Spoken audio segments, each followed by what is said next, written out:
Welcome to this Open Security Summit session. I want to give you a quick introduction to what we're doing and what to expect. So all sessions at the Open Security Summit are live streamed or recorded, and we share them for public use. And we publish them on the Open Security Summit YouTube channel, and we highly recommend you to go there and check out these amazing sessions that we already have there from the Crude Summit and the training session that happened before. We want you to be involved, share with your network, and please, share the Zoom links that exist on the OSS website, which you can find here, and these allow you to log in straight away and see the sessions. We have an amazing content for this week, from CISO to cloud security to CDR to COVID to DevSecOps, and also a number of sessions on other topics which are super critical and important for us to address, including Wardley maps, which is a big feature of the summit. And we go every day from 10:30 till 10 o'clock at night. And as you can see, there's something for everybody here. So please be involved, participate, and join us. And just a final comment on openness and respect. At the summit, everything we do is about openness. We share the information, but also we try to release everything that is created under Creative Commons and an open source license. And we expect you to participate, to have mutual respect, to have an objective distance on your comments, and to be very professional. And finally, we put a huge focus on respect. We have a diverse community. This is about respecting everybody's opinion, and we expect nobody to feel discriminated or not comfortable during the sessions. We also support heavily the Black Lives Matter current situation that happened worldwide, because we believe that is super important to reset how we address these important issues in our society. Finally, share your views. Here's the hashtag to use, and we have a Slack environment that you can join from the website homepage and enjoy and learn. Right, Petra. So you're going to start with just a very quick intro to maps, and then we take it from there. Do you want to share the slides? Petra? Yes, let me share my screen. 1 second. Yeah, can you hear me? Yep. Can you hear me? Can you hear me? Yes. Yeah. Much better now. Yeah.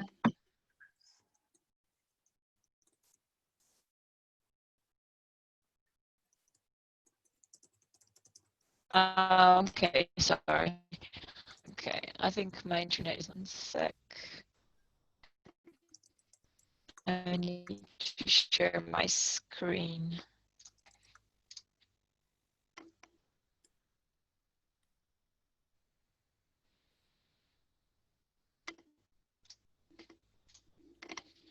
Can everyone see this?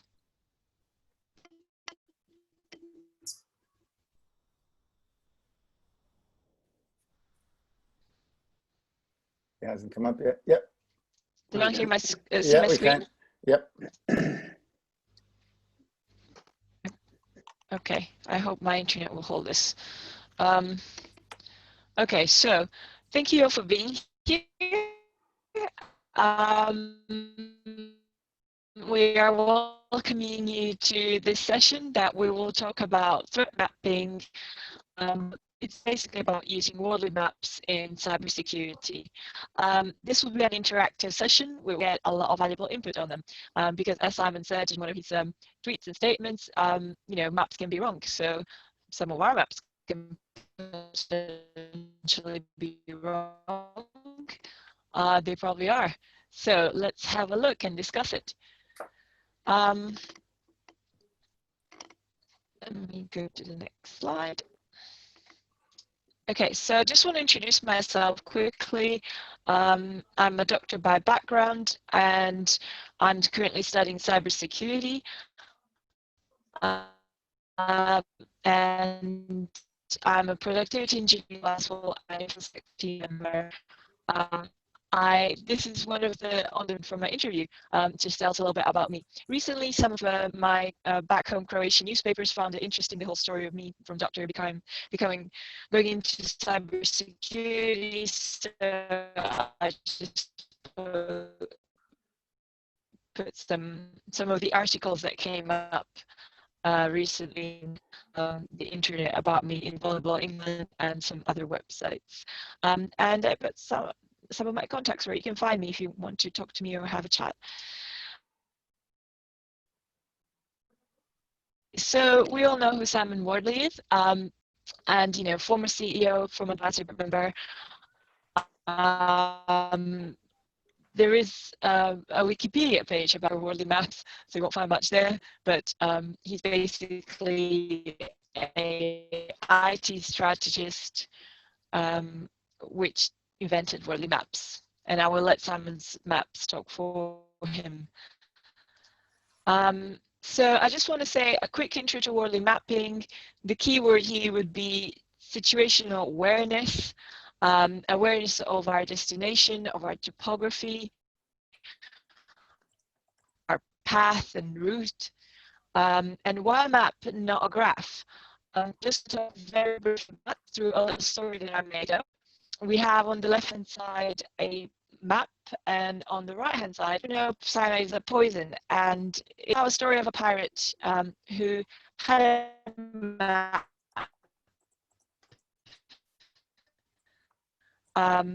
to the treasure. He found the treasure, but then he decided and changed the map and put the treasure next to Death Creek. So in this scenario, another pirate will find the map and will get to the wrong location. We have also climate, which Simon mentions quite a lot as an important factor, which will influence it. So it was a hot day in this situation, so that's a climate that's also influencing what he does. So the second part basically will drink the water with cyanide. It doesn't matter on the graph where is the nitrogen, because it's still a poison. So even though if it's 11 o'clock here, or it doesn't matter that much, but on Petra, the map, sorry, Petra, example, is anything, in this situation was Petra, is there anything you can do to death. improve your connection? Any backup Yeah. that you have? It's breaking a little bit. Do you have like a different Wi-Fi you could join or something? It's breaking a little bit. Okay. Or switch to 4G. I can try. Yeah. Okay. In house, I don't have internet anymore, but I will move to a better location. Because I want to hear the story, but okay, we can read it. Because I don't know the story, but it got broken up, and I think we lost the key bits. Oh no, sorry about that.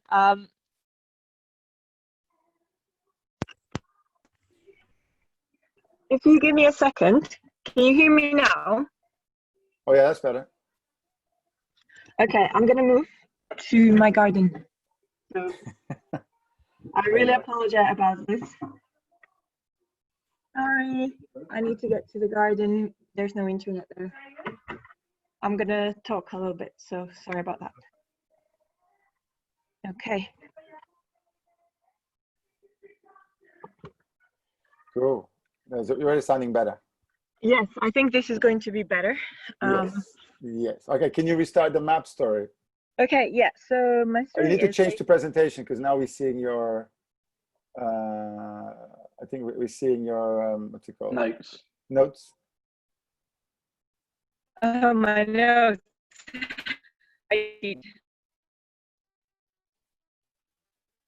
Yeah, my cheat sheet. Okay, 1 second. I really do apologize for this. It's all right. There's no need to apologize. And in fact, you might want to leave the cheat sheet up there. But... I'm going to share the screen again. But technology is as technology does. Don't worry about it. Yeah. I remember going to an Azure launch in the UK. Okay, well, where the internet went down. Can you all see my screen now? Yes.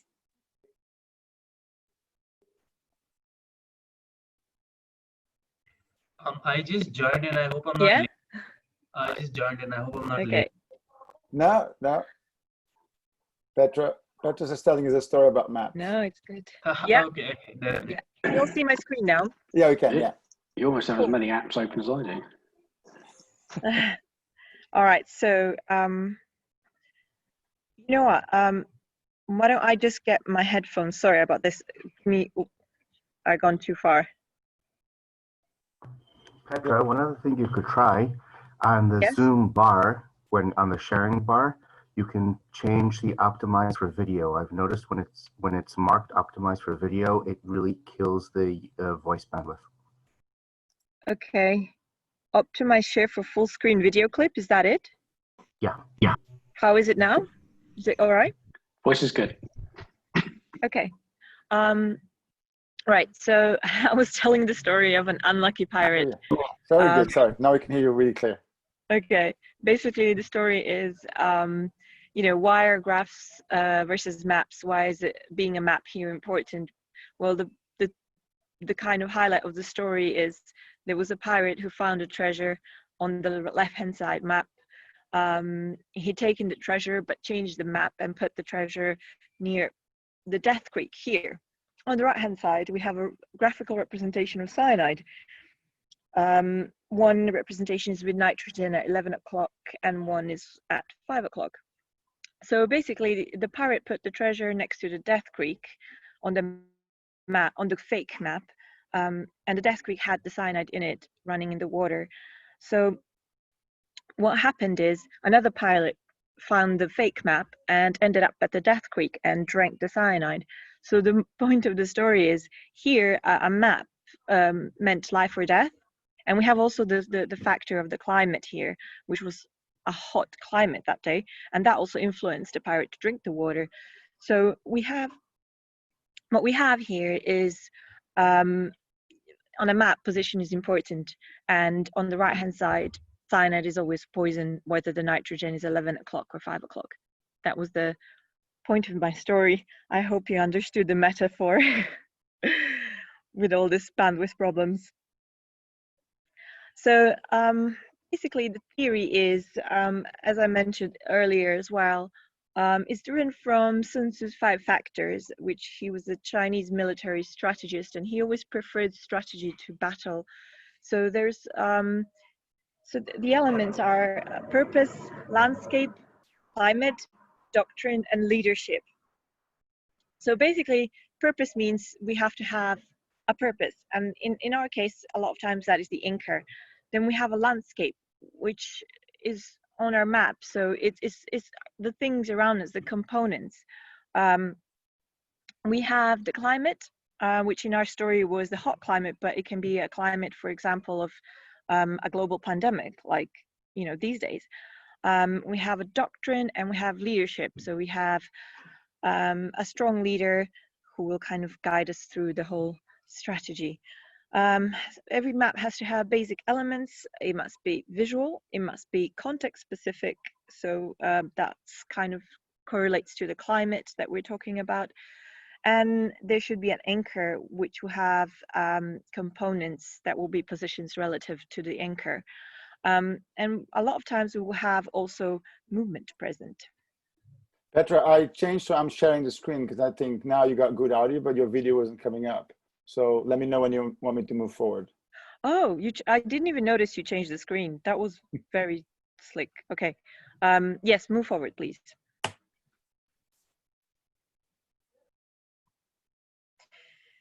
So briefly, we have an x-axis and we have a y-axis on the map. The x-axis will show us the stages of the evolution. We will have the genesis, which is new and rare. It's very unique. And then we have a custom built moving forwards, which will be still quite bespoke and uncommon. Moving forward, we get a product which is already a bit better defined. It can be manufactured or reproducible process. So it's already reaching some standardized. It has already a standard. And then we have at the end a commodity, which would be industrialized and even less visible. It's such a process that it's mainly not visible to the users, purely because it's always there. It's like a utility. Please move forward. Actually, one thing I just wanted to add here. One of the practices that we adopted at Glasswall in the way we develop products and we ship products is we now have what we call MVP, VP, and P. and kind of the MVP is what we call the minimal viable prototype.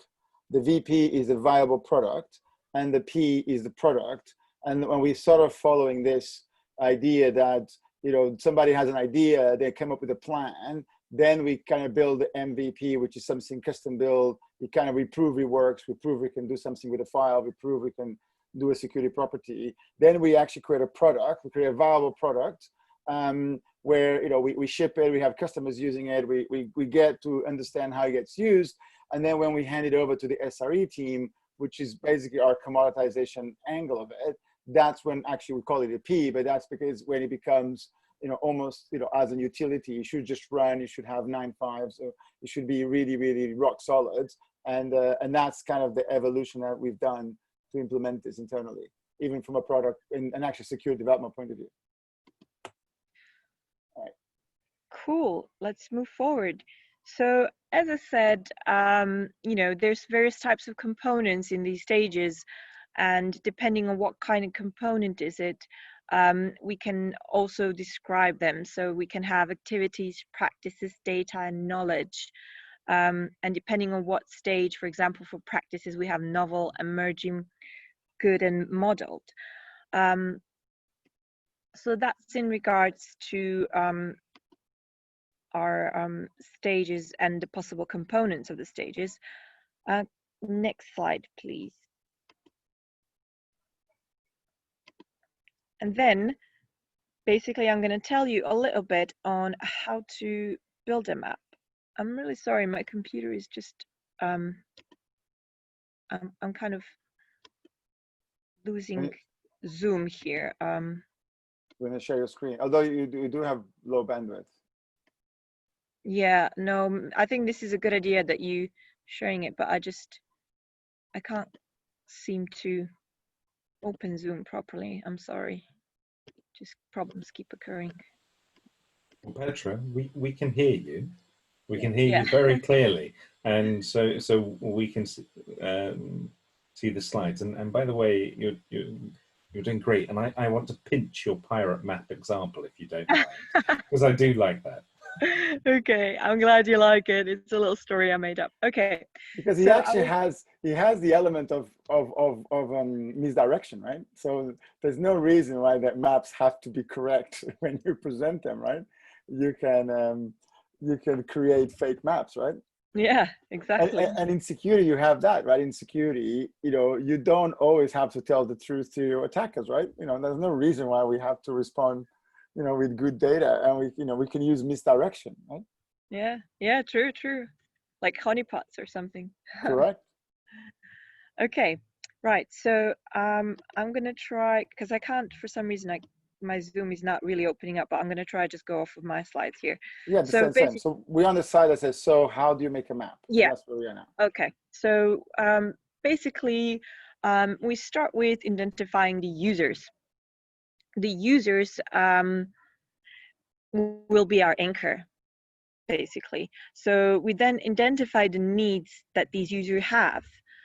Once we identify these needs, we identify the capabilities that are related to these needs, and we create a value chain. The value chain will be, you know, as higher as you go, the more visible it will be to the users, but the lower, the less the users will be able to see it.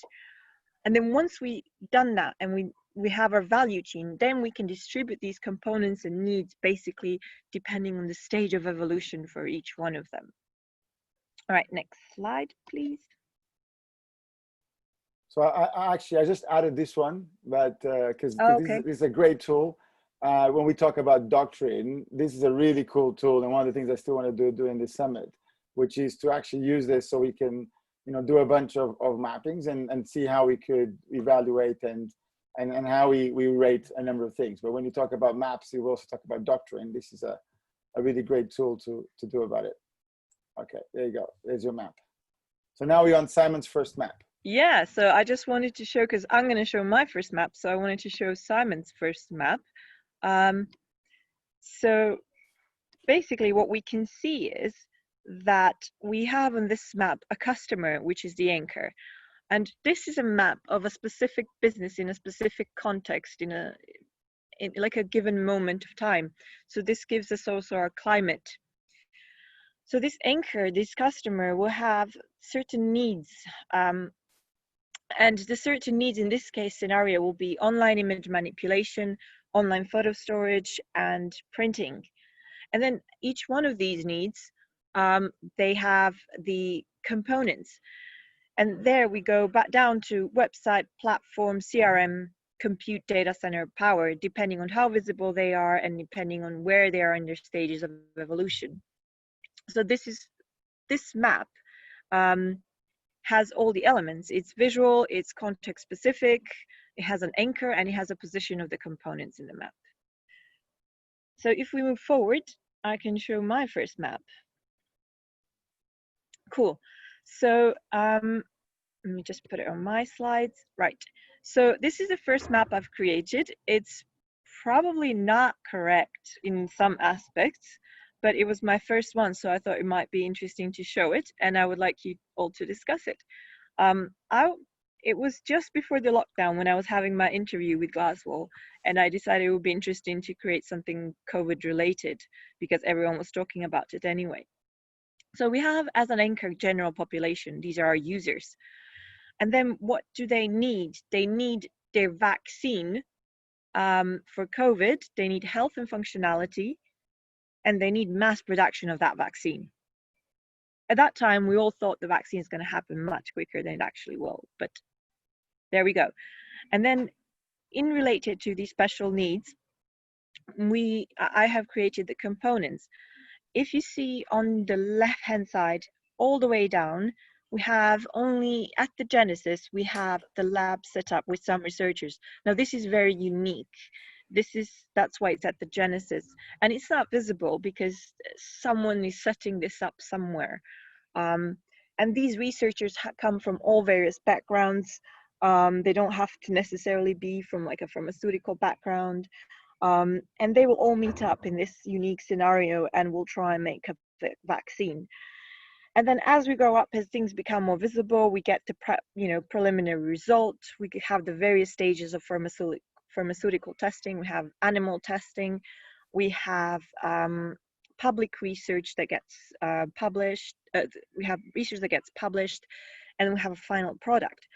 And then if we move towards the right, we get some things that are more kind of standardized, like permissions for testing on healthy humans. That is something very standardized in the pharmaceutical world. And then we have, for example, machine learning algorithm all the way to the right to automate our supply chain so that we can go into mass production. So we have as a product as well set up automated production complex. I put that more to the left, but now I'm thinking maybe I should have reversed even the machine learning and the automated production complex in their position. So it looks a bit messy. As I said, it was my first map and I was doing it in Paint. And I'm keen to see your discussion about it. Would you like me to comment? Yes, please.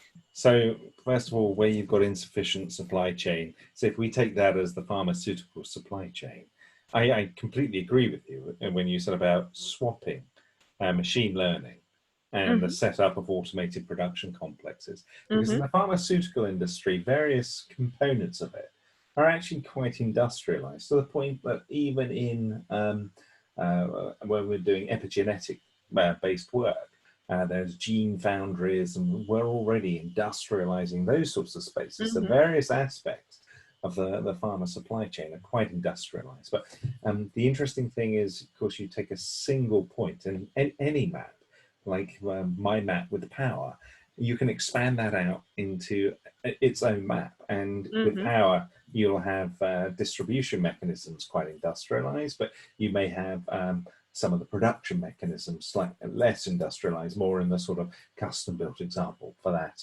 I'm thinking like nuclear power plants, part of it is industrialized, part of it isn't.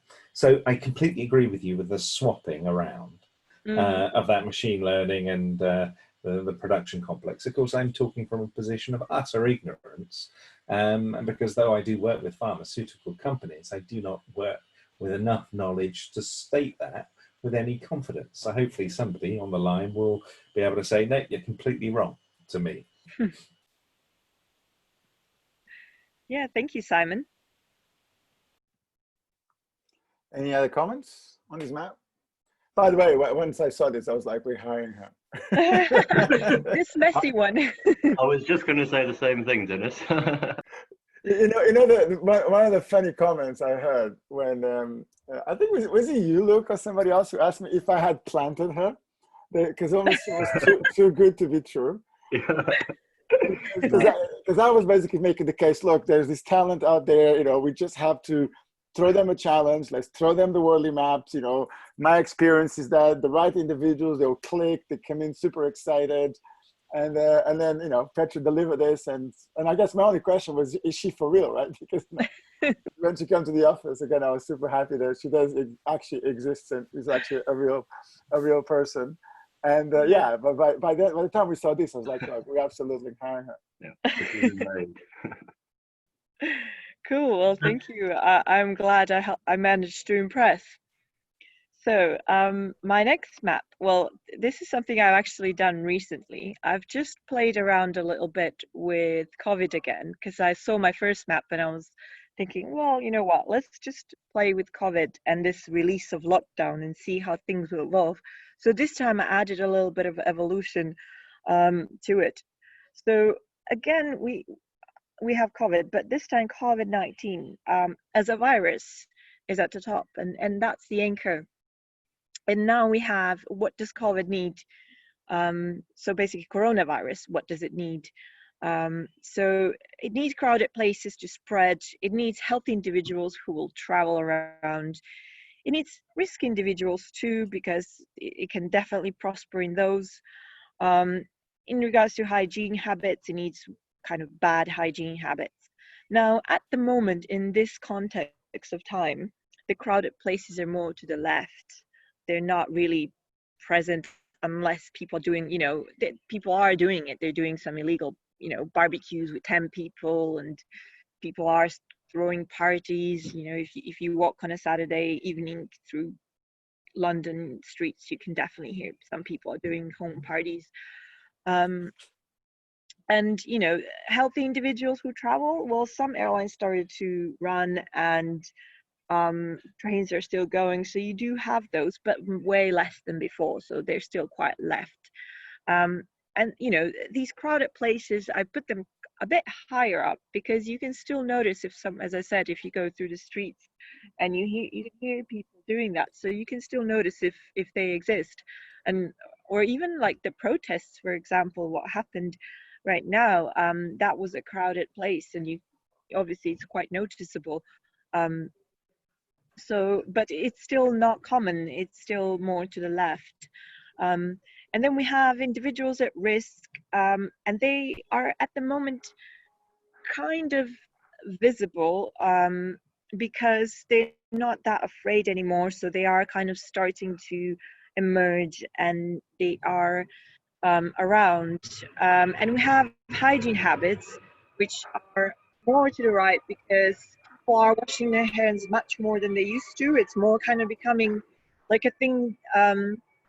I should have probably put it, to be fair, more to the lower in the map, because people stop noticing how much they wash their hands probably by now, and it's just a habit that people do. But yeah, it's more to the right, because it's now more kind of a habit. It's something that happens often. It's common. And hand sanitizers, right now at this moment, they're so common. They're everywhere. In shops, in wherever we enter, we can see a hand sanitizer. And then we have all the way to the left, we have our hospitality reopening, which hasn't happened yet. We have our airlines that start slowly having some flights, and we have slowly the beginning of like shielding to be stopped. So now we have the dotted lines, which represent basically how things are going to go in the future as more lockdown is released. So the crowded places will go to the right. and hence that's all already then again correlated with COVID. And then we will have also our hygiene habits, because people will then start to get too relaxed and they will forget about it, and they will probably go to the left, where they won't be so common, because people will start forgetting to wash their hands like constantly every hour, because they will relax, they won't be thinking about it. And then we have this individual at risk who will then realize that things are getting crowded again, and we will see of them less and less, and they will go down on our map. We have airlines and hospitality reopening, which will go all the way to the right. As soon as lockdown releases, airlines will start flying, pubs will start reopening. But then that is all correlated to COVID. And it will have a high impact on, you know, the needs of COVID. It will make the needs of COVID prosper, basically, this shift and movement to the right. So we have our threat actors here. We have a COVID-19, which is the disease, but I described it as a virus. But yeah, coronavirus would be the virus itself. And then we have the threat actor here. I put the healthy individual first as well here, because that is quite a threat actor. Those are the ones who's going to be spreading it the most. So yeah, that's pretty much my map. I'm happy to hear any feedback. It's Simon again. I don't want to hog the conversation, but so interestingly, if I go from the point of view of a user as the anchor at the top, and the user has a need to travel, and travel, well, airlines are very commodity, or they have a need to, you know, be entertained, and hospitality is very commodity. But what's interesting is that they have a new need, which is the isolation economy. So it is that combination of a new need, isolation, with what fundamentally is a commodity, creates this new thing, an airline where you are isolated, which we've never had to do before. Now, so I would draw it slightly different. I'd have the user and the virus. But what I love about this, absolutely love about this, is you've started also with the position of the threat actor. So you've gone from the point of view of what are the needs of the virus. And I think that's really very, very good. Really impressed by that.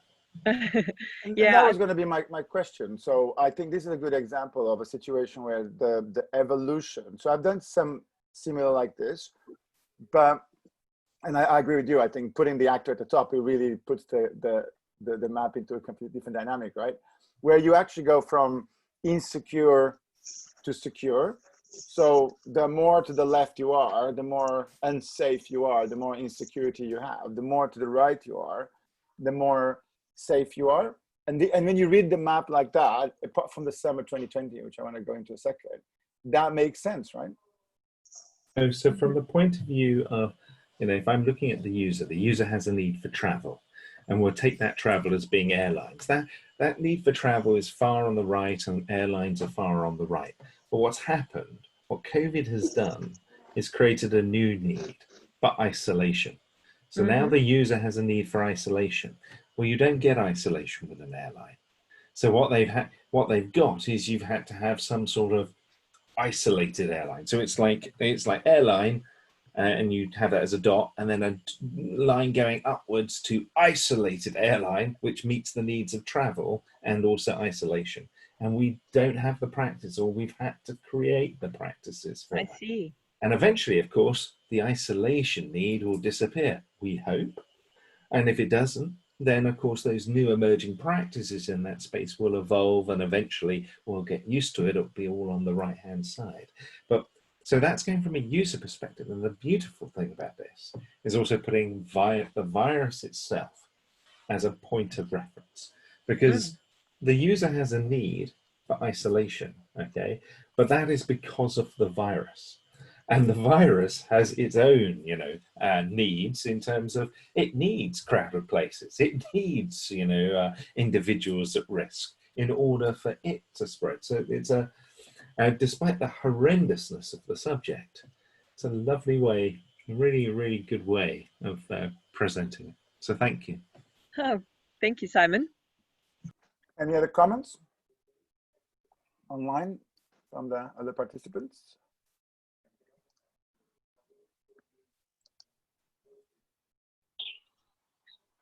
Hi, Denise, it's Alan Jenkins here. Can I pass on the comment? Absolutely. Petra, I'd just like to compliment you on your delivery style. I know you've been concerned about the technical side of it, but the way you convey the information, the pace, and the style, I've really appreciated. So thank you for that. I wish I could do that at your age. Oh, thank you. Thank you. Okay. Well, I appreciate the compliment, and I will keep One more topic improving. here. So the Summit 2020, isn't that a climatic pattern? Isn't that something that, so when you look at COVID, the needs of the COVID virus, it needs crowded places, individuals at risk, in fact, doesn't like hygienic habits, right? So in a way, doesn't need this, but that will impact him. Doesn't like hand sanitizers, but doesn't the Summit 2020, which is basically a hot, environment, more crowded, more outdoor activities, isn't that a climatic pattern that affects the map versus a node itself? Yeah, that's why I connected it with the dots, because I wanted it to kind of, I wanted that to be there just to see, to kind of show why this, are these nodes moving, but I didn't want to put it as like as an entity itself. Hence, I did the dotted line. Maybe I should have represented it in a different way there, but that was kind of, as like a entity there that has its rays on that was kind of my idea. Because that was the question I asked Tony, right? Which is on one of the sessions last week, was what is a good way to represent climatic patterns in maps, right? Mm-hmm. And Tony, if I remember correctly, you said we're still trying to figure it out, right? So I guess, Simon, any advice on how to represent climatic patterns? So, yes. So, for example, where you've got crowded places, summer 2020, you'll often see on a map that I have is a single component with a dotted line going somewhere. That is the simple pattern that if there's supply and demand competition, things will evolve. You'll often see I put black lines to represent inertia. You'll often see that I have point things when they evolve, enabling higher order systems. Those are all climatic patterns. So climatic patterns are really about taking your map and applying those, and there's the list of 30 common patterns to identify potential areas or ways in which it can change. I've got an example if you want me to show you. Yes, please do. Okay. Yes, please. Okay, I'm sure you've seen these before. Hang on a second. I didn't have anything open, so give me a second. Mm-hmm. Open Security Summit. Let's go for strategy. Oops, no, that's not Keynote. Keynote's very slow on this machine. Let's look at PDF. That'll do. Hang on a second. You're going to have to forgive me for jumping around slides. And application strategy, that's anticipation. Hang on. All right, so that'll do. Okay. So if we share screen. Okay. Yep. You into full screen. Yeah, we can see it.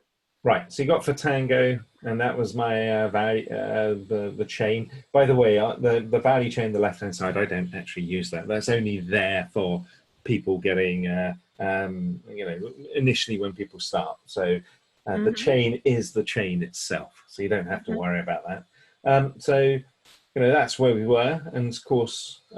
What I knew is that things would evolve. So compute would go to a utility, runtime would go to a utility. So in this case, it was LabStack.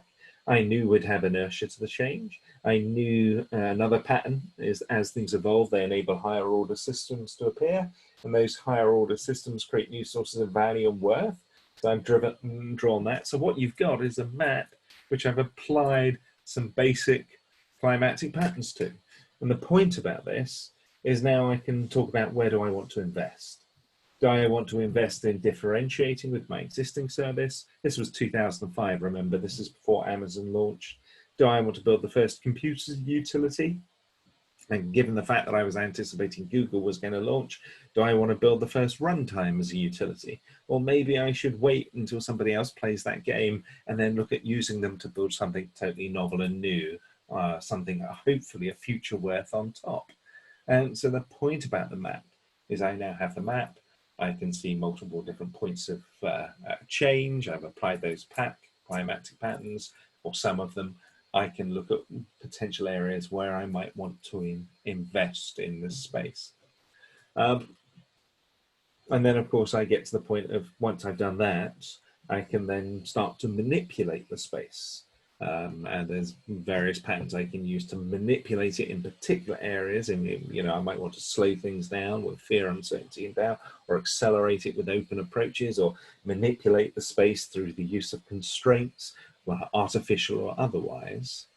And it's from that that, you know, develop a game plan. Anyway, so that was just so how do you demonstrate climatic patterns on a map? Just like I did there, you draw them on. So, I mean, summer 2020, there's no time on a map, but what you're really referring to is there's some point in time of change, and these components will change as a result. Now, you know, from my perspective, I would slightly map it differently with user and the you know, human and COVID at the top. And I think mapping it also from the perspective of virus is really quite interesting.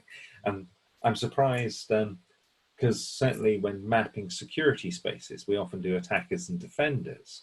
That's just a really nice way of thinking about it in terms of COVID.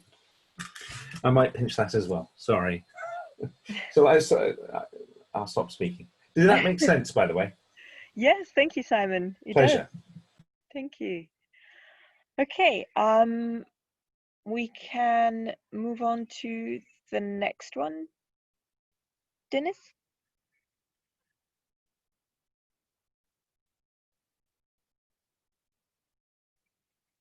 Can you hear me? I can hear you, certainly.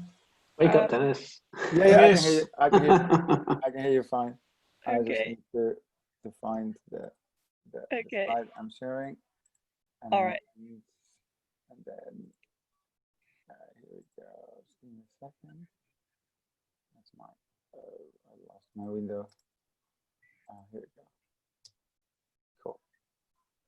And share screen.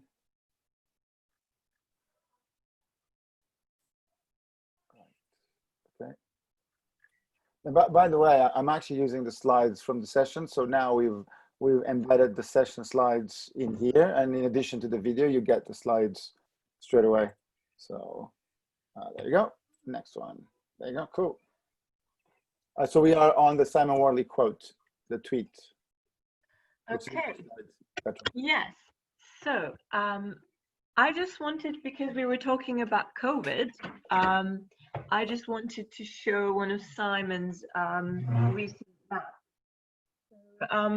Basically, as you see, he was here mapping, you know, the new emerging practice that we needed is to basically have our events virtually.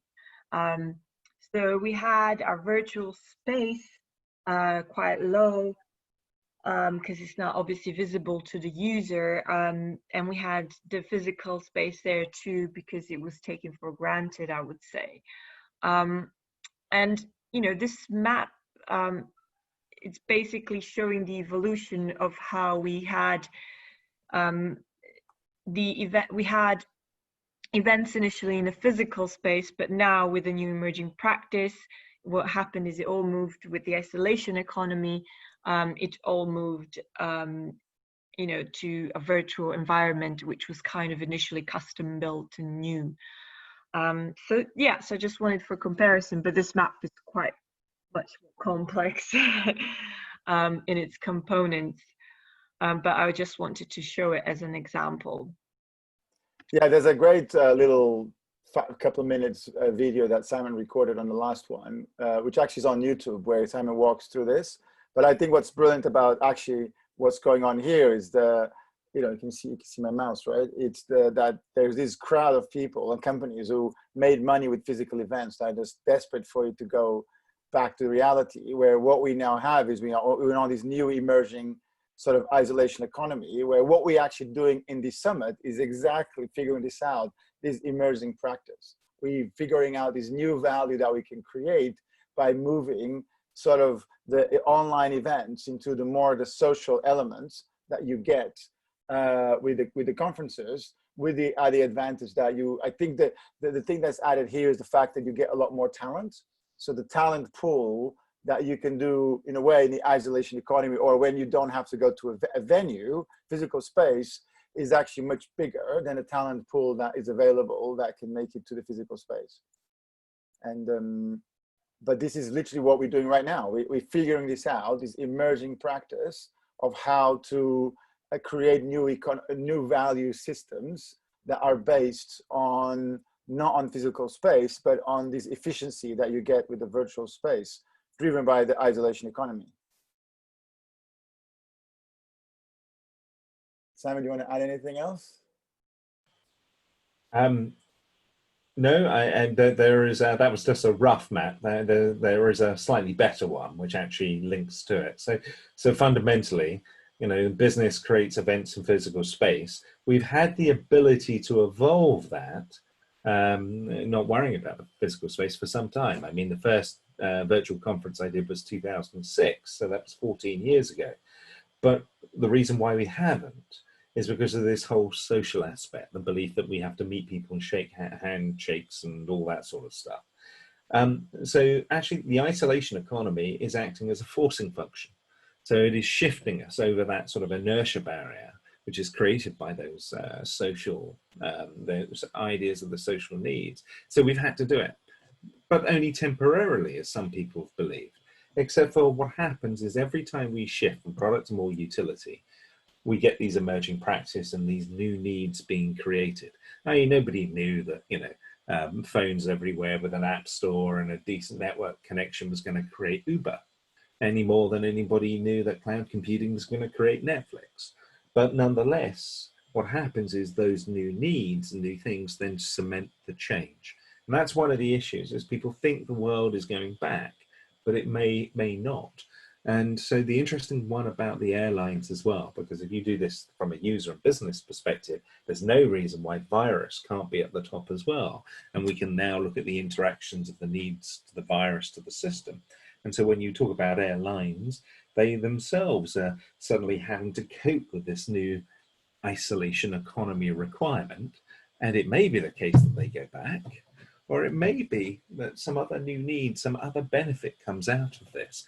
So as a result of that, the new practice, the new needs stick, and we never go back. It's an interesting space. Is the isolation economy like a weather pattern? No, it's a forcing function. So it's a need that appears. So if you go take New York City, turn of the 20th century, New York City, if you walked up and down the streets of New York, there were mounds of horse manure, literally mountains of horse manure along the streets. And that's because it had so many horses. And they used to have these public meetings talking about the crisis of horse manure, because there was so much horse manure everywhere. And which is why when the automotive came along, it only took 12 years for the entire city to pretty much to embrace the automotive and transform itself, because there was this desire, this need to change. Because when we shift from, say, product to commodity, it doesn't matter whether it's money or physical space or a drug like penicillin. You need a number of factors in place: concept, suitability, technology, and one of them is attitude.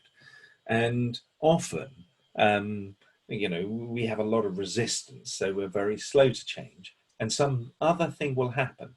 There'll be some other need which will push us over that change. And of course, now New York City has automotives, you know, did within 12 years everywhere. I mean, the need to get rid of the horse manure is gone because there isn't horse manure, but the motor car stayed. And then create pollution. Oh yeah, it creates a different form of pollution. And so, so you're occasionally get basically forcing needs. And COVID, you know, isolation economy is one. It's not that the technology to do virtual events is suddenly new. Literally, we've had this for a long time. It's just, it's forced us to make that change. And then the question becomes, do we ever go back? Cool. Sam, Petra, go to the next one.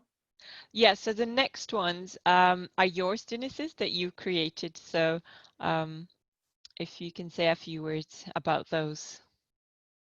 Yeah, so this is a security mind map. It's the kind of thing that I was looking when I became a CISO and going, right, so where do I start? It's like, now I care about all of this, right? And it was a really interesting thing because, you know, you could see it's a graph, but there is, where do you start? Which one you outsource? Which one you do in-house? Where do you focus? So this was a great example of, it's a mind map. It's like Simon says, this is not a map at all, right? It's just a gigantic graph. Yeah, I was going to say, it's not a map. Exactly. It's a mind graph. It's a mind graph, exactly. And then, so now what we got here is a number of maps that would be good for us to sort of go through them and see, you know, do you agree, you know, comments, and it's just a more, you know, informal discussion about, you know, multiple topics on security. So here's the first one. So this is one that we were mapping.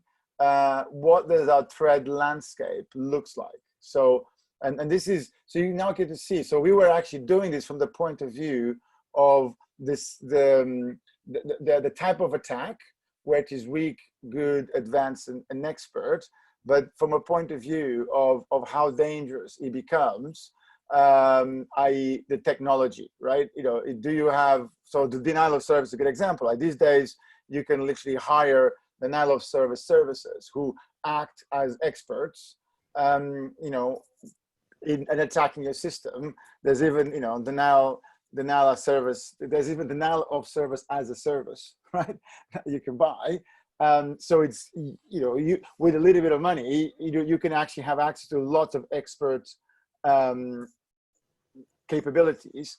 And then, you know, you kind of go back and say, well, there's external hacking scans, there's malware that can hit you, there's vulnerable apps, there's internal hacking, and false positives. And actually what's missing from here, maybe looking back, is the anchor should be the attacker, right? The anchor is a threat agent that is trying to hit us. And then what you got is what do they need to do this, from compromised information, compromised assets, the phishing, and then, you know, what's the side effects on compliance or data leak, and then, you know, what are they hitting? On-prem services, PCs, IoT, the cloud services, and email. And this is where you see more the traditional from Genesis to commodity, where, you know, from on-prem, you can see that from on-prem, there's more custom build than the PCs, and the IoTs are more mature. The cloud service and email are even more mature. So any comments on this one? The thing that gets me on this, Dinis, is kind of one of those things about one of the reasons for doing this is the impact of any attack that goes in, whether it's monetary, reputation. It's kind of whether you, on some of this, you could easily map the consequences, you know, from the point to point of any of those attacks coming through. Yep. Good point. So just to respond to that one, I mean, if you've got a map of the business itself, remember maps are basically fundamentally diagrams of capital in competition. So if I start from, you know, I always do the tea shop example. If I start from the business needs to sell cups of tea, what does that require? A number of different components. Each of the lines are flows of capital, each of the nodes are stocks of capital, so I can use that for creating P&Ls, etc. And then in terms of areas, you know, when I'm looking at these types of attack, it would be against the components within that system. So there's no reason why this cannot be put on a map which has basically the business itself described as a map and link between the type of the attacks and the areas that you're attacking. I don't see why that would be a problem. Now, on this note, I have to say, and my immense apologies, Petra, I am loving this, by the way, and Denise as well, but I've got to put my young boy to bed. So at this point, I'm going to have to, I'm afraid, bow out and stop talking. So thank you very much. Okay. I see you have some more important duties. Absolutely. Thank you, Simon, for your presence. It really It's been a proven valuable to us. Thank you. It's been a pleasure for me, and yes, I'm afraid my young boy wins. Yeah. Of course, every time. And I will see you tomorrow. Higher store of value. Yeah. High up on the value chain. Cool. So Avid, I had a really good question here, right? Which is, you know, what's the purpose of these maps, right? That is a threat map, and what does the security map do? Like a higher order of threat model or attack tree, or mapping the business of security. I think that there's multiple ways to look at this, and actually I want to show in a bit a really good example of the evolution of threat models. And I have to say that the thing that clicked for me for maps, right? Like the penny dropped for me, I think was on the first summit, when I kind of realized that the missing piece, right, that I always struggle with threat models was that they were never maps. And the problem with threat models is that they literally are a graph, but there's not a lot of context, and you cannot do a lot with it. And actually, when you apply the concept of a map, like you can see multiple domains from weak, good, advanced, and expert, what you now get is a lot more understanding and a lot more context. And so you can drive your decisions on it. So let's take this example, right? So if you look at this, where you could see that from an attacker point of view, it's much cheaper to hit a DOS attack, to get some scans done using off-the-shelf tools, to trigger some malware and hit some vulnerable apps. If I look at where I, as a CISO, for example, I will be investing my defenses, right? And especially the AppSec crowd, you know, sometimes they, you know, you get this thing of, oh my God, you have to fix that cross-site scripting. You have to fix, you know, that cookie. You have to fix this thing here that, you know, looks pretty bad. But from an attacker point of view, you have to ask yourself, what is their business model? What can they do with it? And the reality is that if denial of service is so cheap and is so effective to gain expert knowledge of denial of service, that means that if you have parts of infrastructure that are vulnerable to denial of service, you have to address it, because this is probably where you're going to be hit the most. And you have to make sure that you have countermeasures that address that, the same way that, you know, this, and then in this case, malware. So if this was what your threat landscape would do, and I would argue that you have to back this with data. So I would argue that this is not you, you know, going and waking up one morning going, you know, where do I place this? This should be backed up by actually live incidents. So if somebody asks you, why do I put denial of service here versus there? You should say, well, because we had X incidents around that, right? And if you don't have incidents, my argument would be, and your industry doesn't have incidents, then it should be lower on the probability scale, because, you know, you don't have the data to provide it. Does that make sense, Avi? Yeah, that makes sense. And I like that you say that it needs to be backed up by data. But I think as the map goes, it's probably missing, well, I don't know if it's a lot of detail or just missing another layer of components, because you can't really say, okay, well, DOS, well, that, you know, really affects that levels of, you know, the level of service here.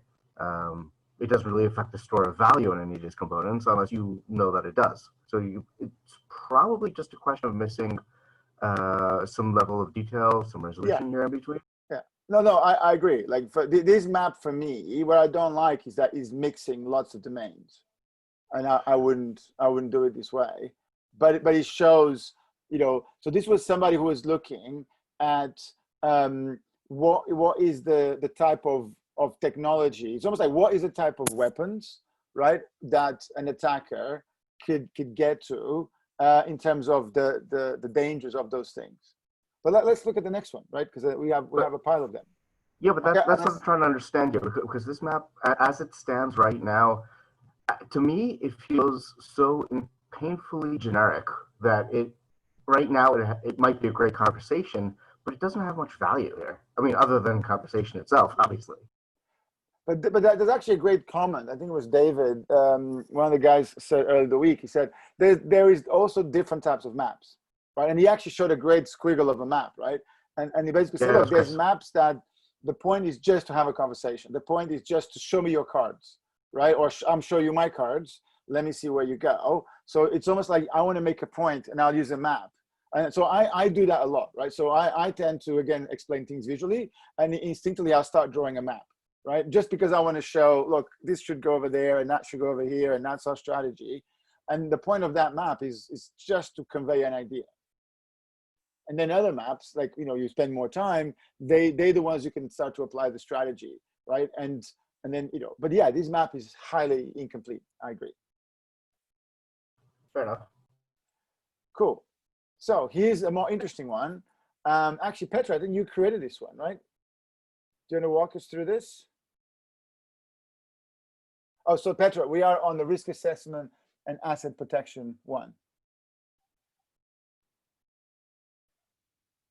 And if she's not in, I can cover. Petra, you here? Yeah, Oh, sorry, I was muted.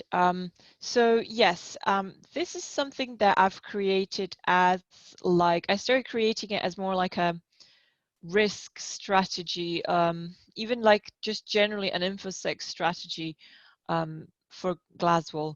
So I put Glasgow as an anchor here as well, but I've also put the risk strategy and asset protection as an anchor too. And then we have these two anchors, they all have their components. So one of them for sure is the information security resilience, a risk framework, a risk strategy, AWS and Azure security framework.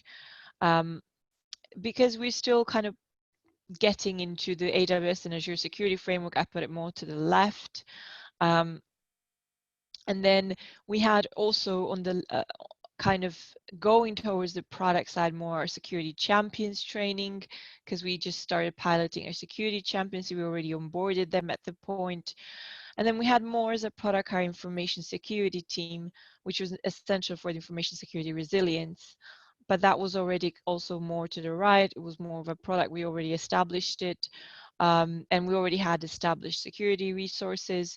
We already had conducted some developer awareness and secure coding training. So that's more to the right. Then we were just introducing the source code scanning, automatic security testing, penetration testing. We were just kind of arranging bug bounties. We were just in the process of arranging. So that was more to the left. We started off having a virtual SOC and SIEM. That now probably at this point it's definitely moved more to the right, but at that point when I created it, it was more to the left because we just started having it.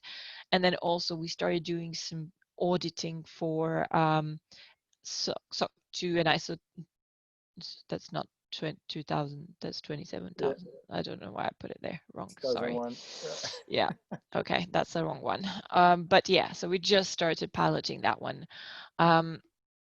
So that was kind of more like and then we had the risk assessment there as a product too, because we already had that established. We were also putting some risks on Jira. We were having our vulnerabilities and threat actors on Jira. So that was kind of already a process, a repeatable process. It wasn't completely industrialized, but it was definitely kind of more like a reproducible process that we had documented.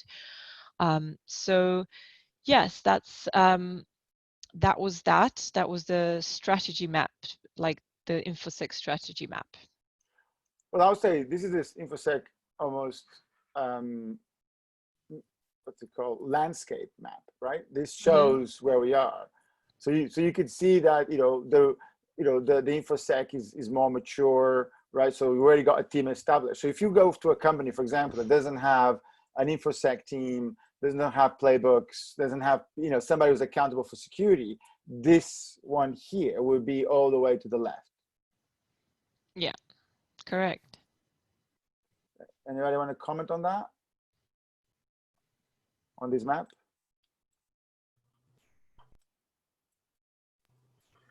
Thanks, Petra. This is starting to actually make more sense for me, and I feel like I'm just on the verge of having that the brainstorm of actually getting it. Well, so one thing that I'm missing, because I've been trying to do the same thing, and I've been doing something kind of similar, and it's just not clicking for me. So what is your store of value that you're measuring here? Is it the amount of security? Is it the amount of risk mitigation? Like, what's the store of value in each, as you go up and down the chain? It's also the visibility if you go up and down the chain. So as for example, a virtual SOC is something that people don't notice. Most developers in your company don't know that there is one. It's just visible to the Infosec team, but the Infosec team here is not the anchor. It's more kind of Glasgow as a company. So that is not so visible. So that's why, for example, the SOC is lower down.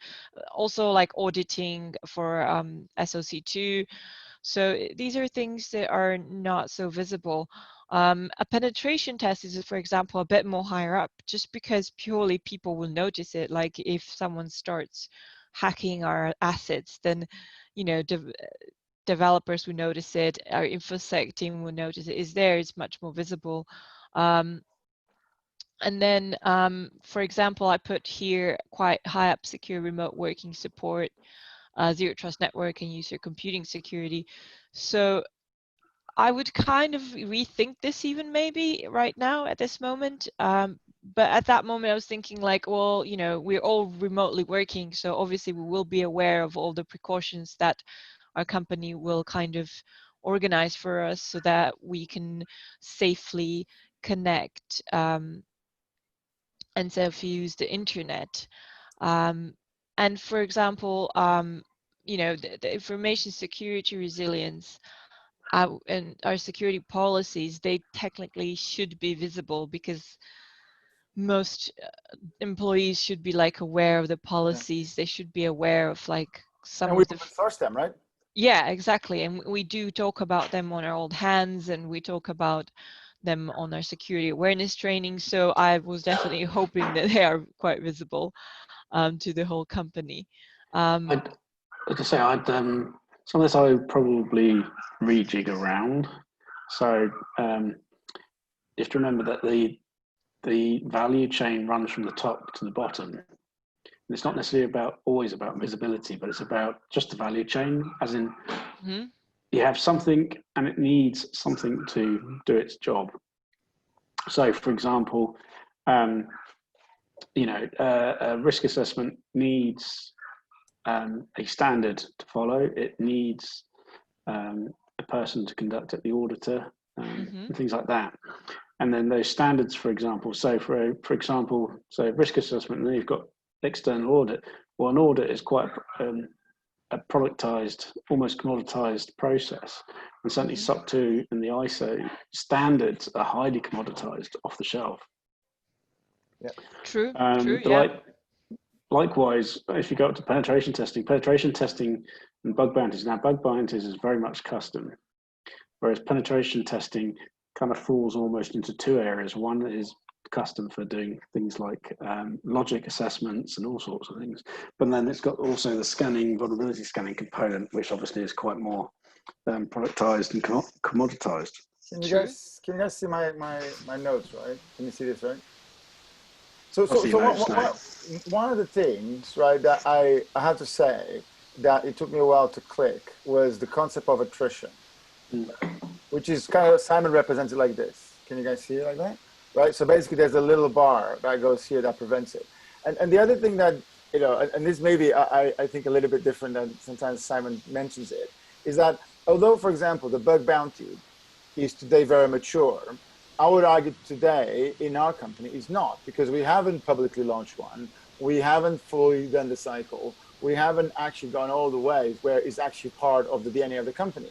But I think that if I compare bug bounty with threat modeling, for example, is I would argue that we will struggle to bring threat modeling much more to the right, because the practice of threat modeling is very immature still. In fact, I'll probably argue that this is still on custom build. Most threat modeling practices are still, we haven't got, it's still very immature. The difference is that the bug bounty can very quickly move all the way to here with a little bit of investment from us.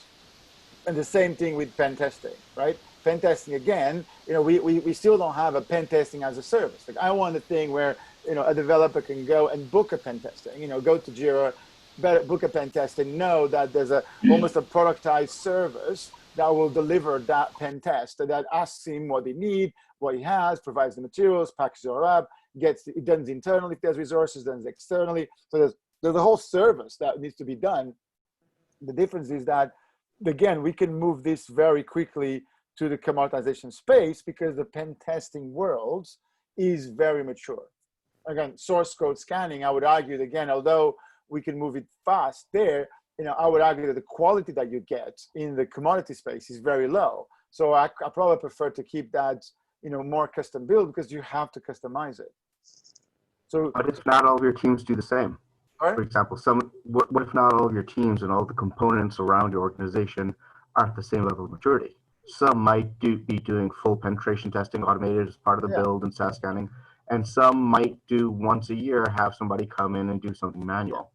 Absolutely. Exactly, and each one would have a different map. Yes. I see. So this is not here the map of the organization. It would be for a specific team. Yeah, because then if you have each of the different teams then map what they're doing and their maturities and things like that, you then could take all the maps and collate them, and then it gives you a picture throughout, and you could start identifying areas of common process, which is great, and areas of divergent process or divergent practices, where then you can look at those and go, well, is that divergence a good thing or is it a bad thing? Are there areas where we've got two different teams that are using different source code scanning tools? One, when you review them, one's better than the other. So do you keep the two of them, or do you just no? Because I'm busy. I'm in the middle. I'm actually in the middle of an interaction. Stop it. Actually, that's what my brain is responding right now to Tony. Hello, can you hear me? Yes, we did hear you too. I'm sorry. My wife's nagging me. Good to see you. And I'm probably going to have to go quite soon. I just wanted to say about the maps. To me, the most really interesting thing about them is making the values of the organisation, of the culture, explicit.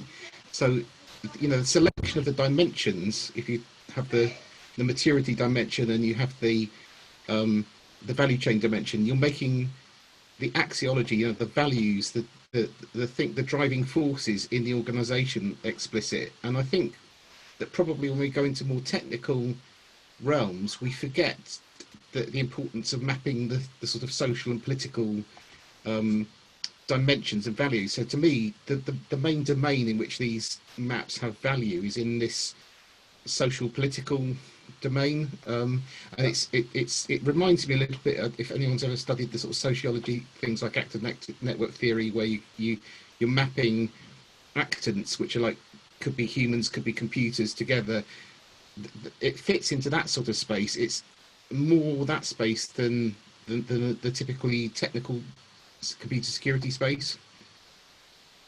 Yeah, and can you see my screen? So this is something that I got from one of the Simon's presentations, where this is three maps, or actually multiple maps that he did, where he was mapping the use of multiple systems across UK agencies. So there's the borders, the immigration, the police, and then this map in the middle is each of these dots on where they were.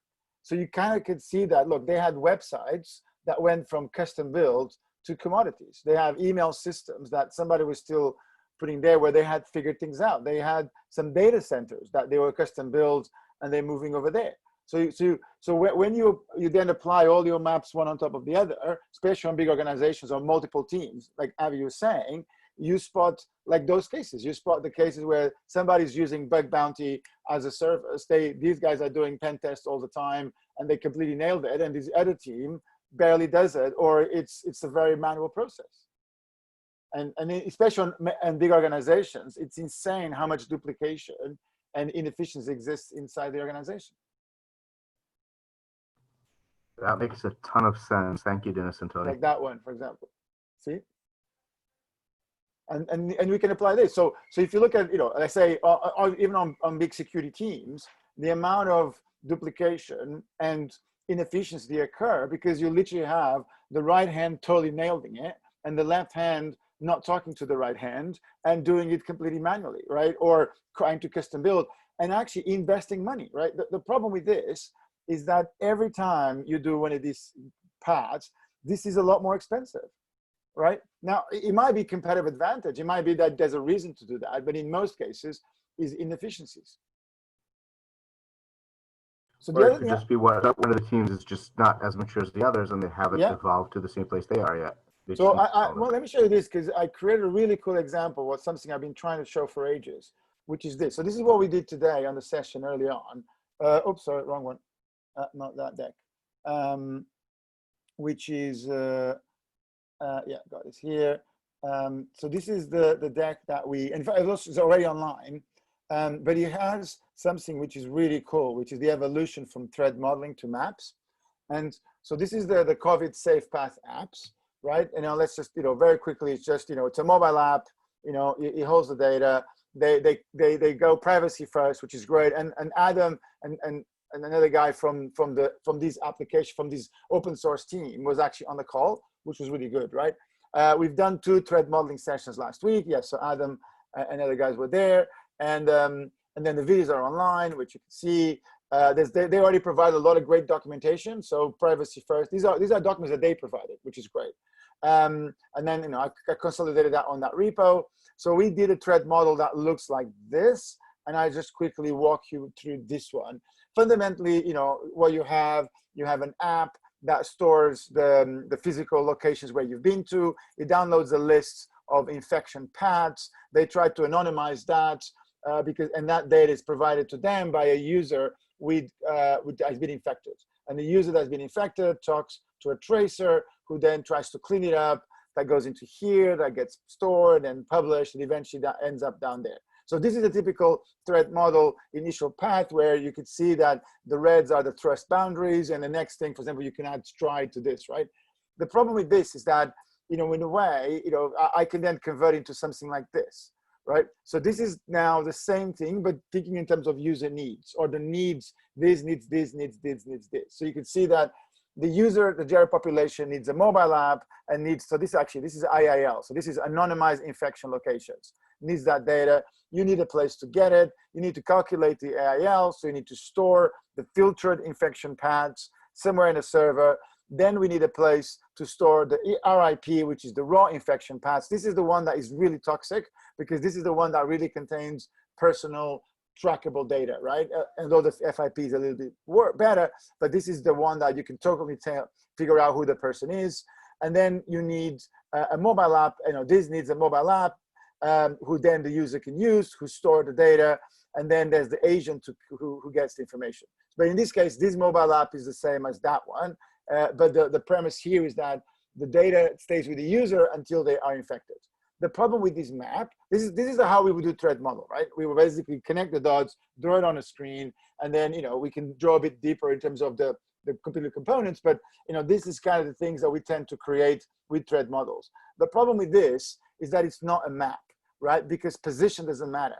So if you look at the difference between this one and this one, they're the exact same graph, right? Except I swapped around some of the boxes and I changed a little bit the orientation, but it's the same thing. So meaning, position has no meaning, which basically is why it's not a map.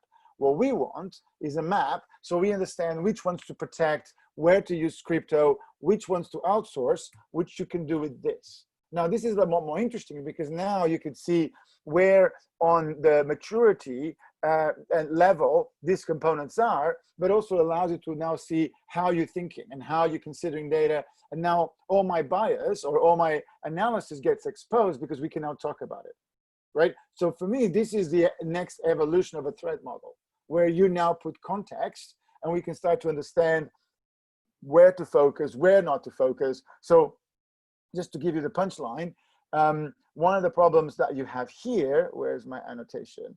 And the challenge that you have with this is that, pointer. Yeah, so one of the challenges that you have here is that, oh, I can't annotate. That's weird. Is that this data here, which is the raw data, is actually stored there. So from a crypto point of view and from a privacy point of view, one of the worries is that we actually letting the user from a mobile phone uploads the data here. And then the interesting question is that they added a lot of crypto to this data to make sure that they are really worried about this information.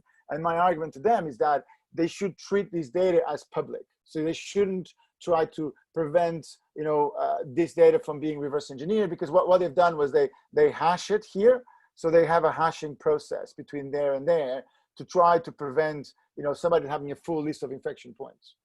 But I would argue that you can do that anyway. It's just computing cost. But can you see that this evolution? And then what we did during the session was this, right? So then we commented and we scribbled and we mapped things around, and there's some interesting maps. So this is a map that we got, or analysis, where we basically said, for this to scale, you have to assume that box at the top is also malicious, because there could be malicious actors acting there. This could also be malicious because you also have threat agents, so agents that could be, the tracers could be bad, the user could be providing bad data. But the real, key of the puzzle here is this middle bit where you actually anonymize the data sets, and that's what you really want to secure.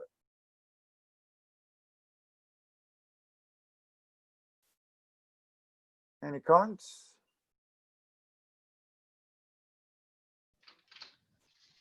It looks really cool. I'm seeing it only on a little square, but from what I could see, it's very interesting. I'll have to go back and look into it later, but yeah. It looks good.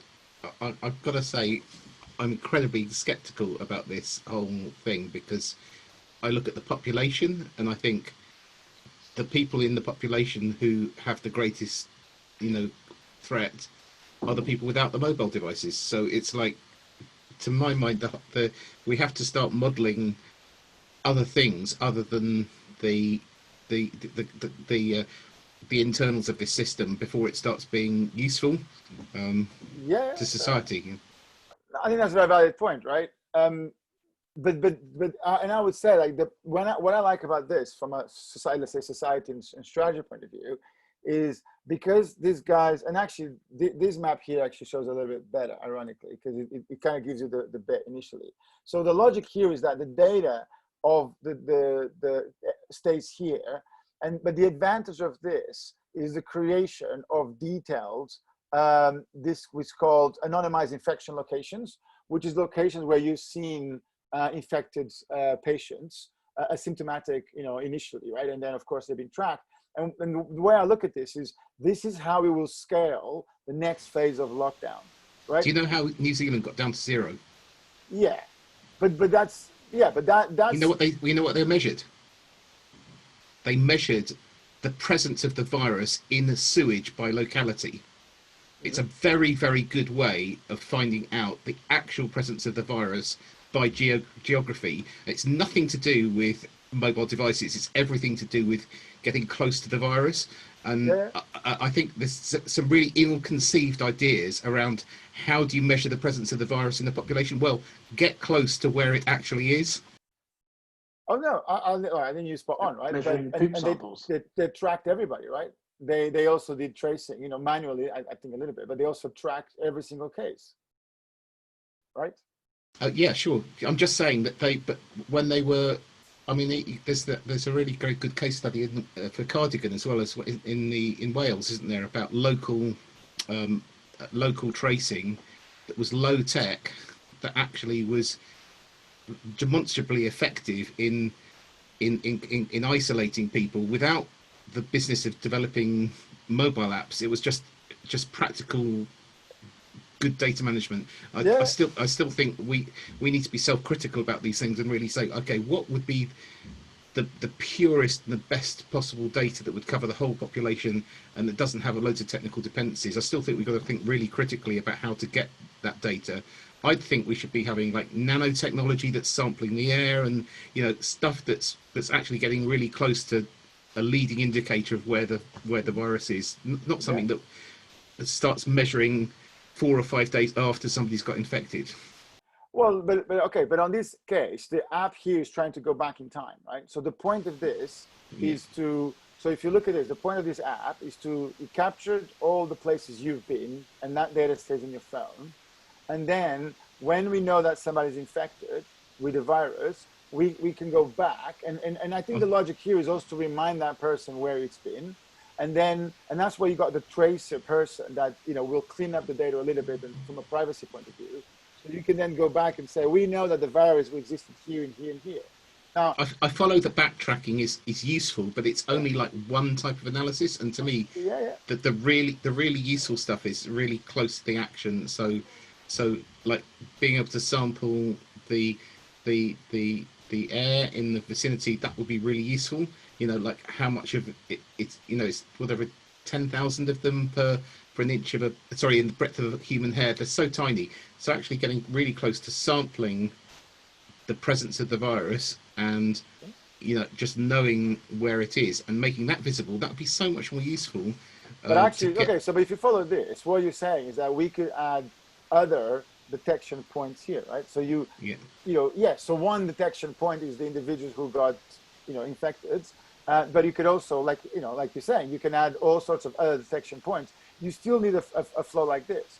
But from a security point of view, what's interesting about this situation is that they're trying to do this in a way that respects the privacy of the users, because what most other organizations are doing is they basically take this data here, right? They're taking that data, which is the raw user data, and they're shoving it into their data centers, right? And they're saving it for a long period of time, literally creating, right, another, what is, fundamentally a surveillance, model, but also without probably a lot of security controls that you would need to protect that kind of data. Yeah, share it with Palantir. That's a good idea, Yeah, exactly, right. So, but actually, so Ava, my point on this one, can you see how I evolved the thread model into a map that has context?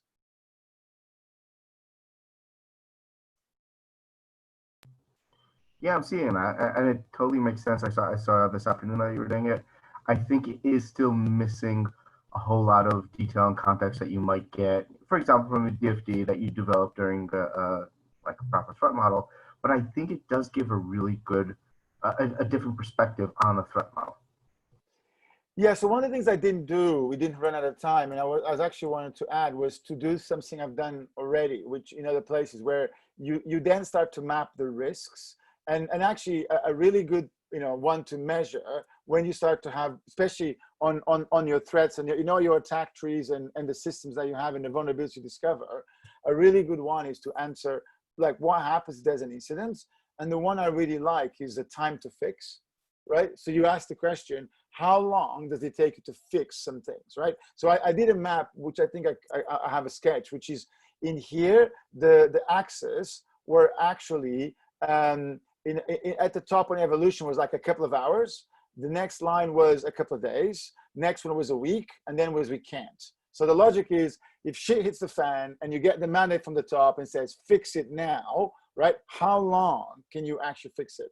And you have times, you have situations where it doesn't matter if the CEO comes along, right, and gives you a direct order or tells you fired if you don't do it as fast as, in the next day. You just can't, right? The system just doesn't allow you to ship to production, right, without causing huge amount of even more damage within a day or two or a week, right? And there's times where you just can't, right? I've seen cases where we had code where we didn't have the source code, so we couldn't make any changes. Literally, it was impossible to make a change to that thing. And the last time they tried to ship it, they broke everything, right? So they gave up. So, and some IoT devices, the same thing, you just can't patch, right? So how do you deal with that? So it's very interesting when you apply your risks and vulnerabilities and you kind of start to map them, because then you figure out where you should be investing your effort. So let's go back to the other maps, because I think we got some really cool ones coming. So I'm going to stop here, and I'm going to go back. Dinis, I do have a follow-up question on your COVID map. You don't need to go back to it, just conceptual. So Simon talks about a store of value, right? It could be a lot of things. It could be knowledge. It could be financial. What is your store of value in the map? You know, the store of value and flow of value between the nodes. What do you mean by that? Sorry, let me store value. Sorry, Yes. So store of value, like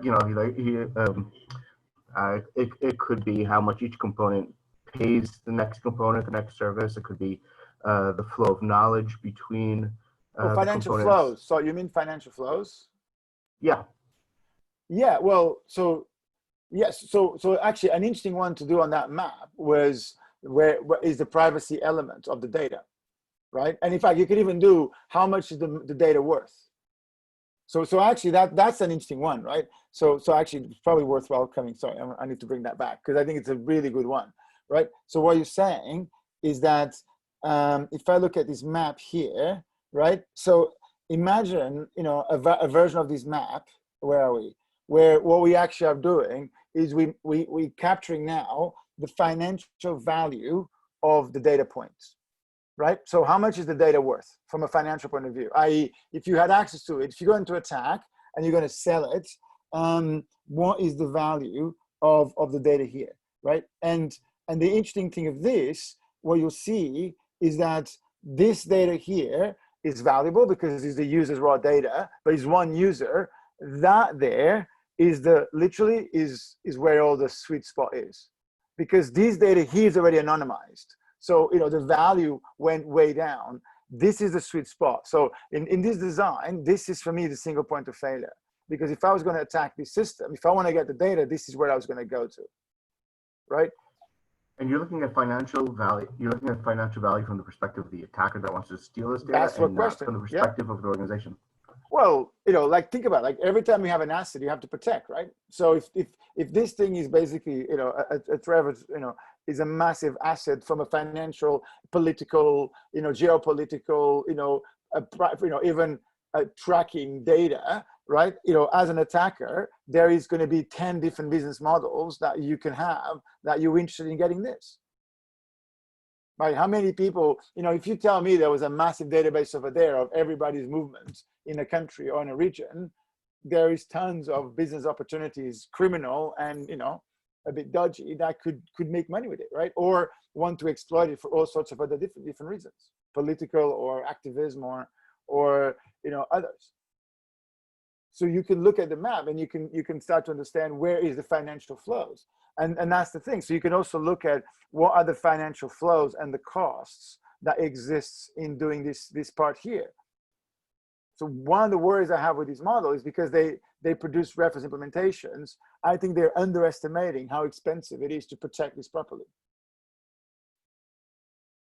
Because this is a massive data set and it's very valuable because it contains, and the problem is the user has to send the data to the server before the trace agent has a way to filter it.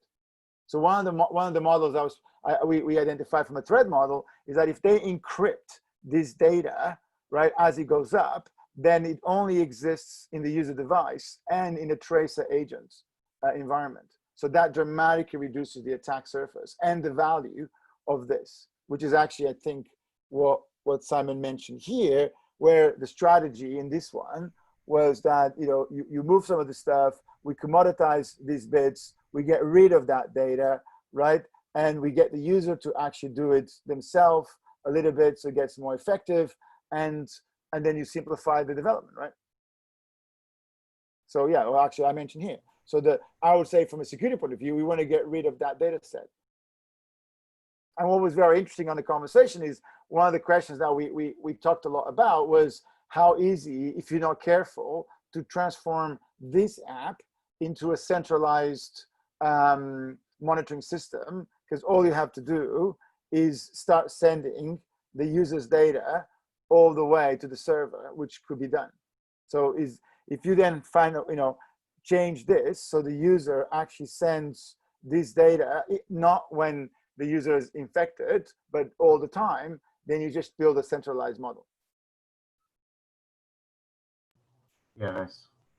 Which I actually think from a risk point of view is one of the biggest dangers here, which is that you risk creating something that, and actually need to show this because this is also super critical for this, is that is the final evolution of this process, which is when you actually look at the, so when you then look at the final part of the map here, right? So, you know, this bit here is, I think, is the key, is to, I don't know if you've seen this project, which is great, which is all about creating labels for security, which is kind of a variation of something I think Jeff William did this ages ago, which is almost the facts for the software. But I think the key for this app to scale its security properties is to define very explicitly what is their, you know, in a way, the label, create a label with very explicit requirements that can be proved, so you can lock down those security requirements and you detect when they start to go south. And I actually think that this is how we will scale security. And, you know, the thing that, you know, is we miss today is that there's very few effective ways to measure the security of teams, of activities, etc. So imagine, you know, that every product got shipped had one of these that would then say, have you done a threat model? Have you done a pen test? Do you do static analysis? Do you do dynamic analysis? Do you do code reviews? You know, do you have security tests in your pipeline? All of that are great indicators of how secure the application is. Do you do bug bounty? Do you publish your stuff? Do you publish your threat models, etc.? So I think this labeling is a key part of our future. And I think that's how we will scale a lot of these things. Let's go back to some more maps. Right, cool. All right, Petra, I think we're back into the threat model with security, the team. Then we got, okay, so this is one where we got a security domain knowledge. So what you have here is, this is like an industry analysis. So this is a different type of map. So this is a map that talks about where we are, right, in the current security domain knowledge. So you can see the things that are more mature and the things that are less mature. And this, again, is how you can measure evolution in time. So this is more of an industry map that you then should be applying. And the point of this is that there is no, and this is a bit old actually, because some of these have moved to the right, but there's no point of you trying to buy a product or a commodity when it doesn't exist. There's always people that are happy to sell it to you, but it's always going to be a lot more expensive and a lot more inefficient. Any comments on this map? I have a question. When the traditional SDLC, kind of a bit more about that, because the thing that always kind of bothered me, if you say it's commoditized, is a lot of the projects I've worked in over my career, how little security awareness there is in traditional, you know, in life cycles. You know, it seems to be more of an add-on than a fundamental part of any way it's actually done. But it doesn't. But in this case, what the map, you know, at least, you know, the view here is that, and I probably would agree that we do know how to build a traditional SDLC. Yeah. Okay. Yeah. Right. The problem is that, you know, and I think you're right. I think the reward system and the implementation is not good. But if you compare the you know, the definition of an SDL and all the touch points and everything you need to do there with, for example, DevSecOps or security as code or privacy as code, right? It's a lot more. This ones on the left are way more immature than that. Yeah. Okay. Cool. Yeah. Would you say that security as code and compliance as code has now, and DevSecOps has now moved much more to the right, even reaching like a commodity level? I'm just curious, what year was this made in? Yeah, this is a couple of years ago. So in only a couple of years, do you think it has moved all the way to the commodity level? Because it has been talked about a lot in this summit as well. And yeah, it seems that that's something that's just so prevalent at the moment that it's almost like a commodity. When you read, if you read Simon's book, right, like there's a moment that for me really clicked, which is how he got to these definitions, and the way he got to the definitions, or one of them, right, was by how, you know, what does the press is talking about? Like when people are talking about it, what are they saying, right? And their logic was, in the Genesis, they talk about the wonder of this. Hey, we can do this. Wow, that's amazing. Look at that. We never thought that's something new, is the wonder of that particular item. In the custom build, you talk about, look, it worked, you know, it's interesting. Look at the benefits. It's quite cool, right? Look at what you can do with it. Then on the product, you start talking about the differences between the different products. So you now have a number of different products who do that, and you compare them, and this is better, and that is better, and that is kind of more mature, etc. So you start to talk about the features of that, whatever that thing is. And on the commodity, you almost talk about the uses that come out of it. It became just part of it, right? You know, radio, in the beginning you talk about, wow, we can send, you know, voice over the air. Then you start talk about, hey, you know, I can do some things with it. There's some radio programs. Then, you know, on the product, you talk about the different brands of radio. By the end of it, it's just there, right? It just works. You talk about the programs. You talk about the thing that was created from it, because you assume that radio is just part of everyday's life.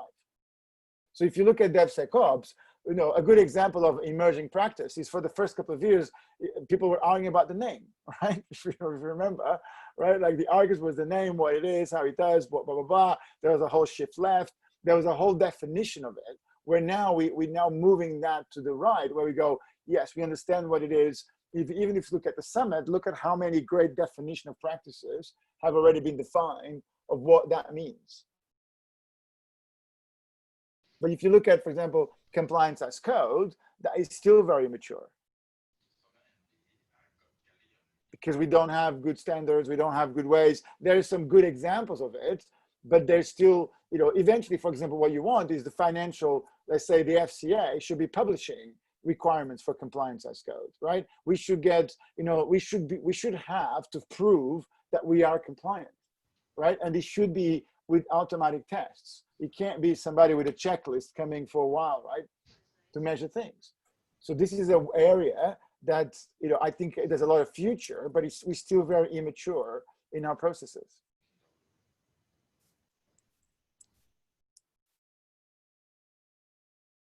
Yep. Cool.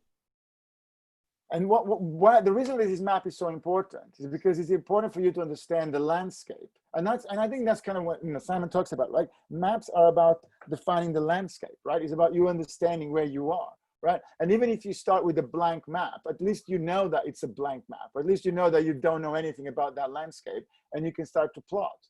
The biggest problem we have is when we take, for example, something which is emerging, and we try to build something that is actually you know, build on top of it. Like SRE is a good example. Now SRE is very mature, but, you know, 4 or 5 years ago, it was still a very kind of novel concept.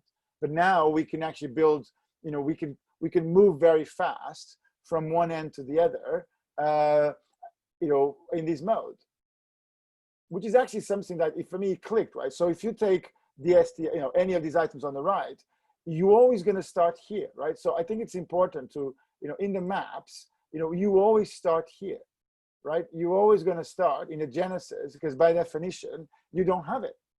The difference is how fast can you go there?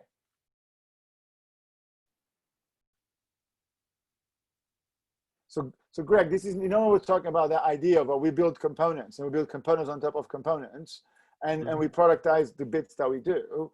You know, when you start a new project, so if you look at our model, is that this is the idea, right? This is the MVP, right?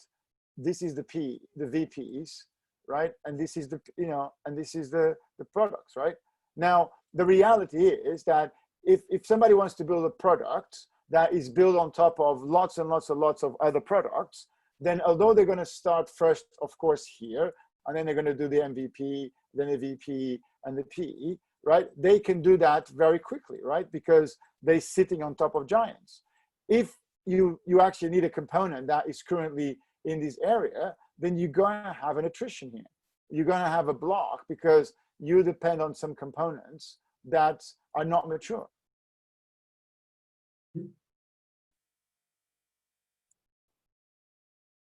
Cool. Let's look at the next one.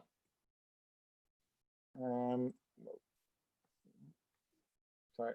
Oh, mouse. Right. So this is, I think this is a variation of that. Again, so this is another one where you talk about, I think this was the National Something Statistic Organization. Actually, no, yeah, this is kind of a more of a map where they talk about privacy perversing. Yeah. So this is actually, this is one where, Tony, were you involved in this one? I think I grabbed this from one of the internet guys. Yeah, there you go. No, it's not for me. Yeah, but I think on this one it's about protecting data. Yeah, so you could see here the different levels of maturity from protecting data at rest that we really know what to do with already versus other kind of inputs that you got, right? So maybe go for the next one, right? I think it's a variation of that.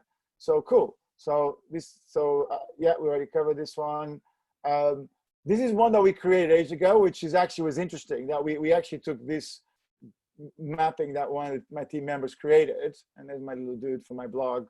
And actually, we see how in this case you still have that weak, good, advanced, and expert. So the logic of this is that how do we evolve the security champion and the security champion practices according to this process? And what you have here is actually the phases. So you could see that in phase 1, we prepare the awareness, and this is the activities that you can now see here. On phase 2, there's the phase 2 activities, and then phase 3, there it is. So you get to see, so the strategy here is that we're moving these elements from the left all the way to the right, and there's our strategy to implement our security champion program across the organization. Any comments?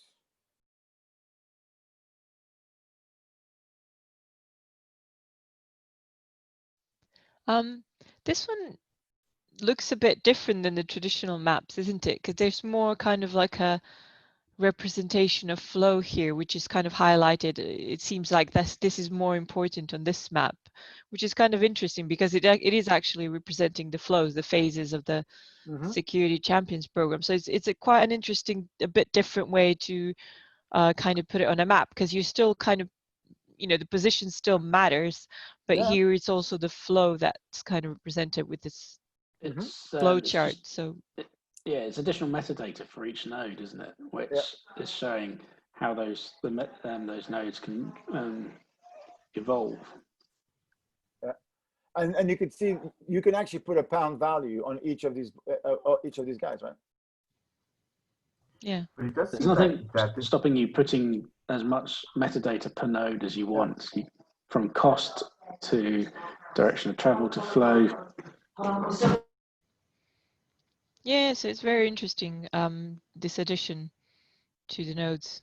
Yeah. You can also add knowledge and cost and other aspects to each node. Security, risk. Yeah, interesting. But can you see that now that we've been looking at maps all day, you look at this and you immediately process it? I tell you what, if I had done this map the other way around, like my brain now complains. If I had done a map where I went from right to left, right, I would not be able to read it. But now if you look at this, we can communicate over this, right? I can give you this map and you can literally digest it, and within a minute, you know exactly what we're trying to do, you know exactly the strategy, you know exactly where we're focusing. And if we had, for example, pound values on this or time frames, you go, okay, cool, I understand what the game plan is. This goes back to what Chris was saying the other day. This seems like this map you didn't use to develop your strategy or figure out your strategy. It's just for communication. You basically took your existing strategy and gave a visual representation to communicate it outwards. Is that right? Yeah. Situation awareness, right? Look, it's with the loop, right? You orient, you observe, You basically didn't discover any new information by mapping this out. You're basically taking everything that you have in the backside and just putting this out in a way that's easy for you to communicate. And I guess that's fair. That's kind of what Chris said. There's different ways of using a map. But And what that's I what I'm finding. found is every time I've done that, I find blind spots in my thinking. So yes, you can argue that the last map might feel like that. The intermediate maps are very different. So this map allows me. So for example, like if Petra presents this to me, right, as a CISO, I can challenge her, right? She might have a case where she might go, well, that's going to take me a long time to do this, and I go, why is that? Or she might be very optimistic in one area, and I go, ooh, I don't think that's realistic. So this allows me to engage, for example, with my team in a way that a document or some scribble over here doesn't. And then he also allows us to go to the business and say, if you don't fund this, all these timelines get shifted, right? Or we can't deliver this. So this, you could say this is financial Q1, Q2, 2010, 2025 or whatever, right? But now we're visualizing our strategy. It almost represents like another dimension of communication. Yeah, absolutely. And that's what it is, right? Yeah. This is all about comms. So that's the balance I'm trying to find between using a map to, flesh out the strategy and understand what the strategy is, and communicating a strategy that you already have, and that's okay. Yep, correct. So here's a variation of it, right? So this is a variation where again so this is in threat modeling. So what we've done here was we map the level of expertise that exists in the system, right? And the flows of data and what we want to move, right? So what you've got here is you got from understanding of how it works, you got the SMEs who have a lot of knowledge, you have some architects and who really understand how everything works together, and then you got some business leaders who actually understand and can do risk acceptance and want some dashboards, and then we start to map the different bits that we've got. And then you got the developers and the security champions who actually in the beginning don't have a lot of security expertise or understanding of the business requirements and maybe sometimes the architecture or some gaps within the system, right? So, and then you could see that there's the risk rating, threat intelligence, and what you see on the bottom here is the movement of what we want to invest. So the more shift you go, is the bigger investment we want to do. So in this case, we want to shift the knowledge, for example, so this is a good example where if you look here, the logic is that it doesn't scale to improve the knowledge of all developers because there are too many of them, right? But it scales to pick some of them and to really push them to this understanding of what we want to do. And one of the things that's also powerful on this diagram is you could see that we actually defined what we mean by each box, which is also very important. Yeah, it shows that one of the things that if one of your aspects has come up against inertia to evolution, so that's moving across to the right, then you can manipulate some of the nodes below it by involving those. And then the effect of that will then drag the inertia node to the right as well. Yeah, and actually this is something that I haven't seen a lot, but it's very important, right? It's very important that for every dot that you got in your map, you actually define. And in fact, when you really get into this part, every dot should actually have its own map so that we actually know why we put it there, right? So a couple of others. Yeah, so this is actually one where I think we were tracking the user and the cloud security services. I think there's a couple of ones I want to get. This is the one that, Tony, want to quickly talk about this one? This is the one that you created about where you mapping the cyber attacks, right? Yeah, so this was a one I did for a government organisation who were wanting to look at, develop a cyber security strategy and to look at where to invest time and money and to minimise the effects of cyber attack. And like, as we said, was discussed earlier around Petra's COVID as the user, I started off on this one with the cyber attackers as the users and what they needed, which broke down into direct and indirect attacks and then the types of bits below that. Then to match, and then as you went down through the chain, what did those attacks need to work? Which then, with the context of the organization's IT, and then over the top of that, we could identify the green blobs, which are the areas of focus, and then look at mitigations and controls through either testing, remediating, or building resilience, or improving and increasing the capabilities of developers, or by moving email into a cloud-based email service as opposed to on-prem servers. Yeah, so this is a perfect example of, you want to improve your security of this system, go over here, right? So, you know, how many of us, looked at, maintaining Exchange servers and having to protect that, and having all these puppies of servers that, if they went down, it was a shit show, and, and dangerous, and all these things, and servers running out of problems, being attacked, etc. You take that email system, you move it to over here, you have a lot more security, right? And resilience.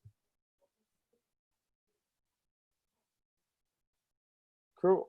So this next one, yeah. So see, Avi, this is for you, right? I have an idea of, of maps, the first version of your maps. Here's one for you, right? But so this map on the left is actually really cool, right? So what this map represents is our particular, the team that is reacting to alerts. So what you got here, right, is you have the ways you can get data inputs. So this is, I believe this is AWS keys. So the analogy we're here is that, how do you detect that AWS key has been compromised? And the logic is either somebody, a developer, right, looks at the code and finds it, maybe an attacker exploits it and you know about it, Git tells you, and AWS tells you, but it goes into an email. And the question was, who the hell's get that email? And when you get that email, you find this dude, and where's that person? And it's one person. And when he does a fix, it fixes a completely, and it does it manually. It clicks, right? It's completely non-scalable, right? And then of course, by the time you hit AWS, you're on commodity. So this is what, look, 2017, right? This is what, in this particular use case is addressing leaked AWS keys, what it looks like, right? And actually, Petra, this should sound familiar too, right? When we started, right? How the hell we actually know what's going on, right? Now, when you look at the evolution of this, you now have more detection points, right? So this is the same graph, but in a more scalable way. You got developers and exploits and SIEM that give you the data. You got, again, you got tools and GitHub and AWS, but now we've moved our email. We know exactly what it is. We monitor the inbox. We have it under control. That feeds into the Jira workflow that we now have created. There's some playbooks that still, need to be improved.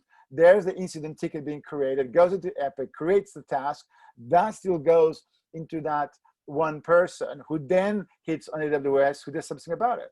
So now when you look at this, you start to say, well, I still have some areas that I want to improve. And now you get to, but for example, like without this component here in the middle, you would never scale. So the reason why we did this initially was, without this, you'd never scale, right? So because this is the beginning of the automation workflow. So you can put a lot of resources here, but this will never scale until you got something to track everything, because this crowd is always, again, very reactive, right? Especially the developer, especially that bit there.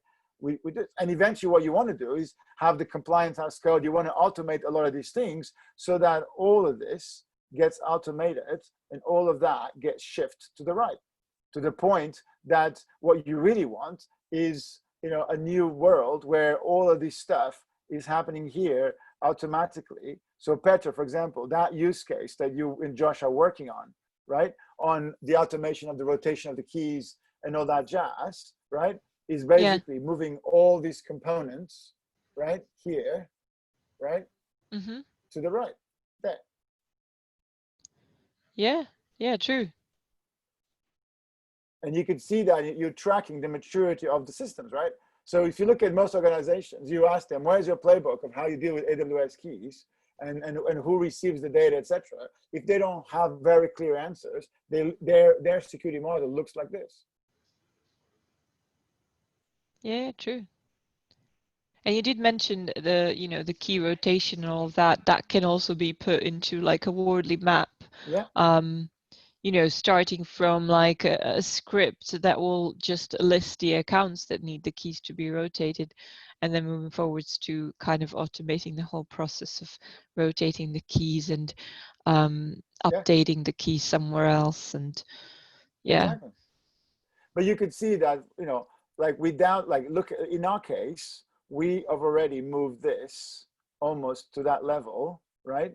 Which is why you're using that as the foundation of your system. Because without a graph database, you would not scale when you try to rotate keys and manage keys, because you need a place to track everything. You need a place to find who's the developer, who's involved, you know, who notify, where's the key, what's the status of the key, all of that stuff. Yeah, exactly. That's something that we definitely need to move to the right. Yeah. Yeah. Cool. And that's why, you know, in the beginning, I always build these systems, because I know that without that is the foundation of what you want, right?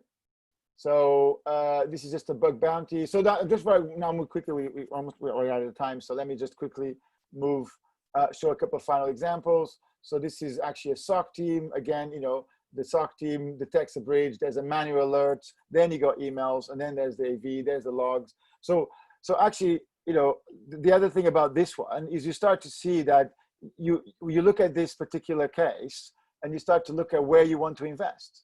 Right, and where to focus, where to buy the tools, and actually where to spend your resources. It's very easy to invest in the wrong things when you have massive. For example, in this case, these lines here shows that there's a huge amount of attrition or even problems in getting some of this data. Right. In fact, I'll give a good example. Right, if you want to build a real-time system on top of AWS or Gmail logs, you don't get real-time logs because they don't give it to you. All the logs have minutes or hours delays, which is a problem, right? So even if you say, hey, I want to build a real-time G Suite, you know, email, you know, brute force detection, you can't, because the last time I look at it, you know, G Suite only gives you logs after a couple of hours. So, you know, they're still very immature. This is one about, you know, user needs and actually mapping again. So another kind of see how on this one the value chain is actually different layers, from actuators, protect, analytics, respond, right, detect, sensors, and identity. See, so you're now using each of these layers as a way to have almost different meaning and different type of things that you do. So, and then the final one I want to show here, yeah, that's just instance response. So we did some really cool ones for GDPR. So this is where we were, and this is where we went to. So again, Excel base and activities. This is the same thing as we started here, we ended there. So you see the strategy of how we implemented this, right? PCI audit, the same thing. We went from gigantic Excel-driven PCI audits that used to take a huge amount of time and days, where by the time we finished, the PCI audit was done in 3 days. And the guy said, you know, I never seen anything like this, right? And instead of 5 days, it took him 3 days, because we sat him in front of Jira and everything he needed was already mapped there. So that was a great example of where we invested and where we actually prepared to create a scalable PCI audit workflow. Yep, and there's the maturity, and that's the areas that we invested. Cool. And I think this is just, yeah, that's the one that Tony was talking about. And actually the final one I want to talk about, which again, you know, talk about, you know, maps that are still raw. This is a really cool analysis where you map your systems according to how much data you've got.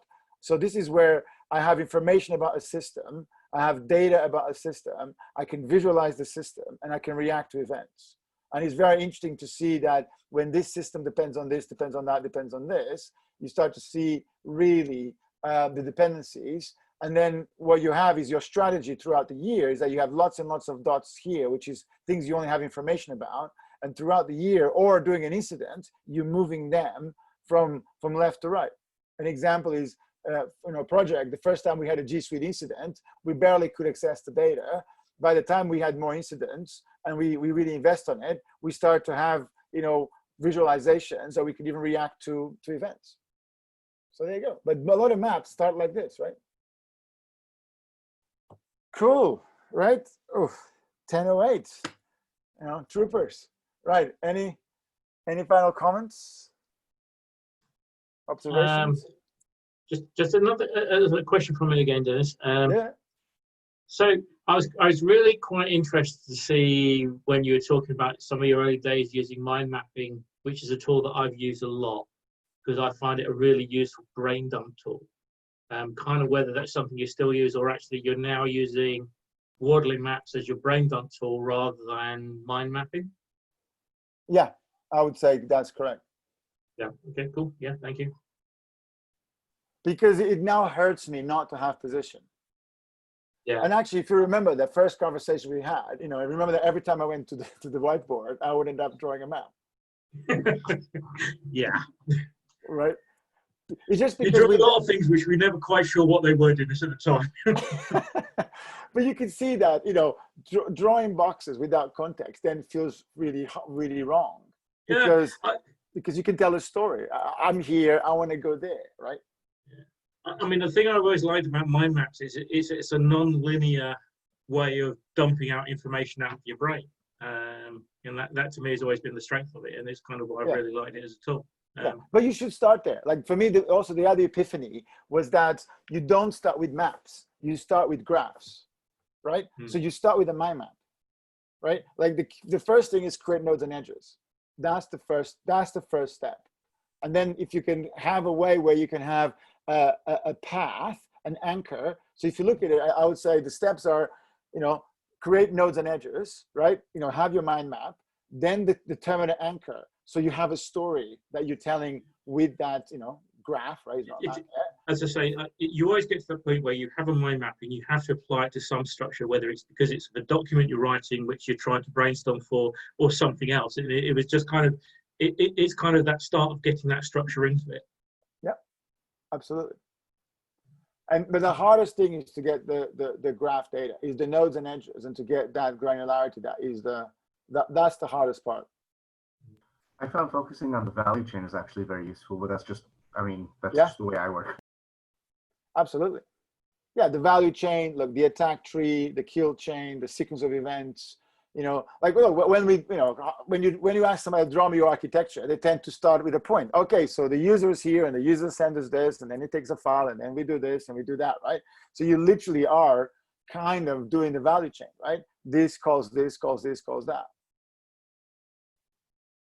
And actually, just from a reference point of view, the way I've done this in Jira really nicely is you need two types of nodes in Jira. So you need to capture the call sequence, which is this system calls that system, or this component calls this, which gives you like this really sweet representation, especially on microservice architecture or complex architectures, that who is actually talking to who.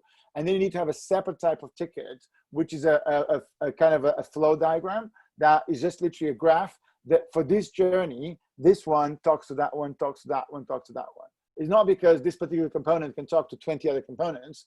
They're on that particular user journey or threat model that is relevant. But then, one of my favorite moments where we were meeting this business owner, and the guy says, "Oh, I'm responsible for X," and we're like, "Well, actually, X means this." And he was like, "No, I'm responsible for this." And I said, "No, that's just one part of this payment solution that you are responsible for. Do you realize that we actually have 10 payment providers, and we have this thing here, and we have these other 10 systems that consume this?" And it was really cool because we, at the time, the business owner had only a very small understanding of what his world is. And we're like, no, you own all of this. And if you don't, you're going to have to talk to your boss because he needs to own the other bits. Sweet. Any final comments? Hope you enjoyed this session. This has been awesome. Really appreciate it. I had a lot of clicks. Haven't had the big click yet, but I had a lot of clicks building up to it. Really appreciate it. Now the click happens with pen and paper. So no, the click about why maps are fantastic. I've already got that. Thanks to Simon and you the past few summits. But how to apply this in the security field when we're trying to map, for me, the flow that I'm trying to map is either security or risk or some thing like that. Yeah. For example, I'm trying to map out an AppSec program for a client, that type of thing. Mm-hmm. So I see that it makes sense. I haven't quite clicked on the details of it yet. But look, I'm more than happy to help, right? In fact, if you can share publicly anonymized version, we even can get other people. But if you want me to, I'm more than happy that, if you show me a map and I can give you some tips or some insights on it, right? Yeah, sure. I mean, it'll be pretty generic, but yeah. Right. For me, it helped to create a map and then come back to the same map after a certain amount of time, after reading again a little bit more about the introductions, the tutorials, and then come back to the same map and realize, oh, maybe I should have shifted this more to the right, or like this should have been lower on the map. So that's something that helped for me. So maybe, I don't know, could work for someone else too. Yeah. For me, it was a thread model that clicked for me. Is when I realized that if I take a thread model and I move it, into the different components, into an evolutionary axis, I get so much more context out of that thread model. So actually, interestingly enough, before I even heard about Wardley mapping, I was kind of sort of doing this just without the visual aspect. I was mapping out a program for clients. That's, as a consultant, that's one of the things that I need to do. And I was missing a big part of it. And Wardley maps just fit that perfectly. Haven't quite figured out how, but it fits. Have you read his blog? Yeah, a lot of it.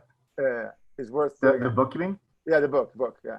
Yeah, I actually haven't quite finished it yet, but read most of it. Because the thing that I found insane was when I got to the map, so like, this is cool. And then I saw the doctrines, like, whoa, this is amazing, right? It's like, look at these patterns, and then you go into the gameplay. It's like, whoa, it's like, it keeps getting better, right? And like the doctrine is spectacular. Like we use it, right? I use it on the board, right? I use it to the team. I said, this is the kind of stuff you want to do, right? But that was what was, for me, was amazing, was that just the original map was really cool. But when you take the map and then you apply the doctrine, which are all the different things that you should be doing, which is really hard, right? It's taking me, 6 months to get, even something as stuff like, common language, focus on the customer need, all that jazz. It takes a while for a lot of those practices to be embedded in the company, right? But that was what was amazing, is there was these 3 levels above, right? That he already thought about it, and even just the first level is already pretty amazing. Right. So my issue with that is that a lot of that, especially the doctrine and the gameplay, that's around business functionality and business risk and acquiring new. But when you're living in the world of security and risk, the concepts are different, and it works almost in a slightly different direction. I haven't really seen how to apply that in a way that just feels right.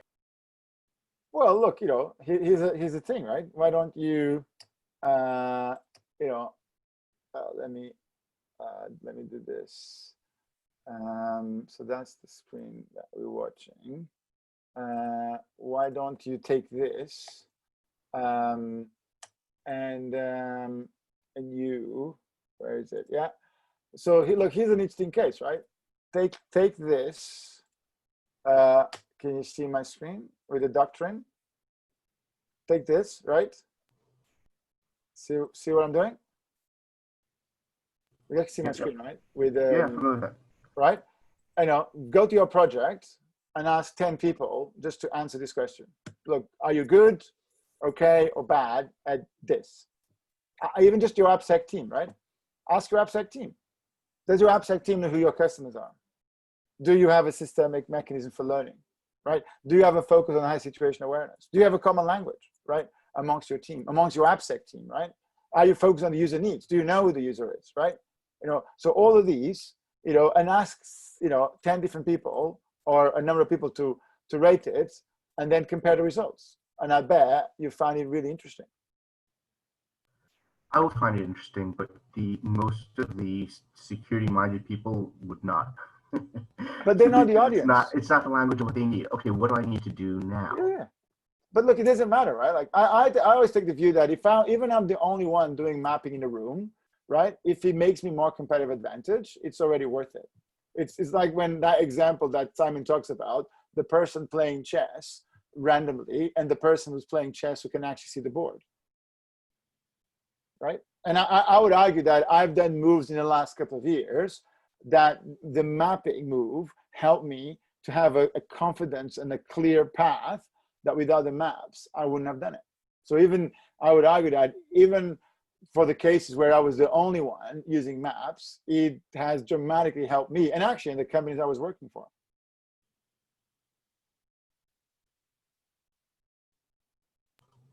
All right. Yeah, I see that. Cool. All right. 10:18. I think we're breaking records here, right? For the crowd that keeps going. Right. I'll stop recording. It's always the same three that stay to talk.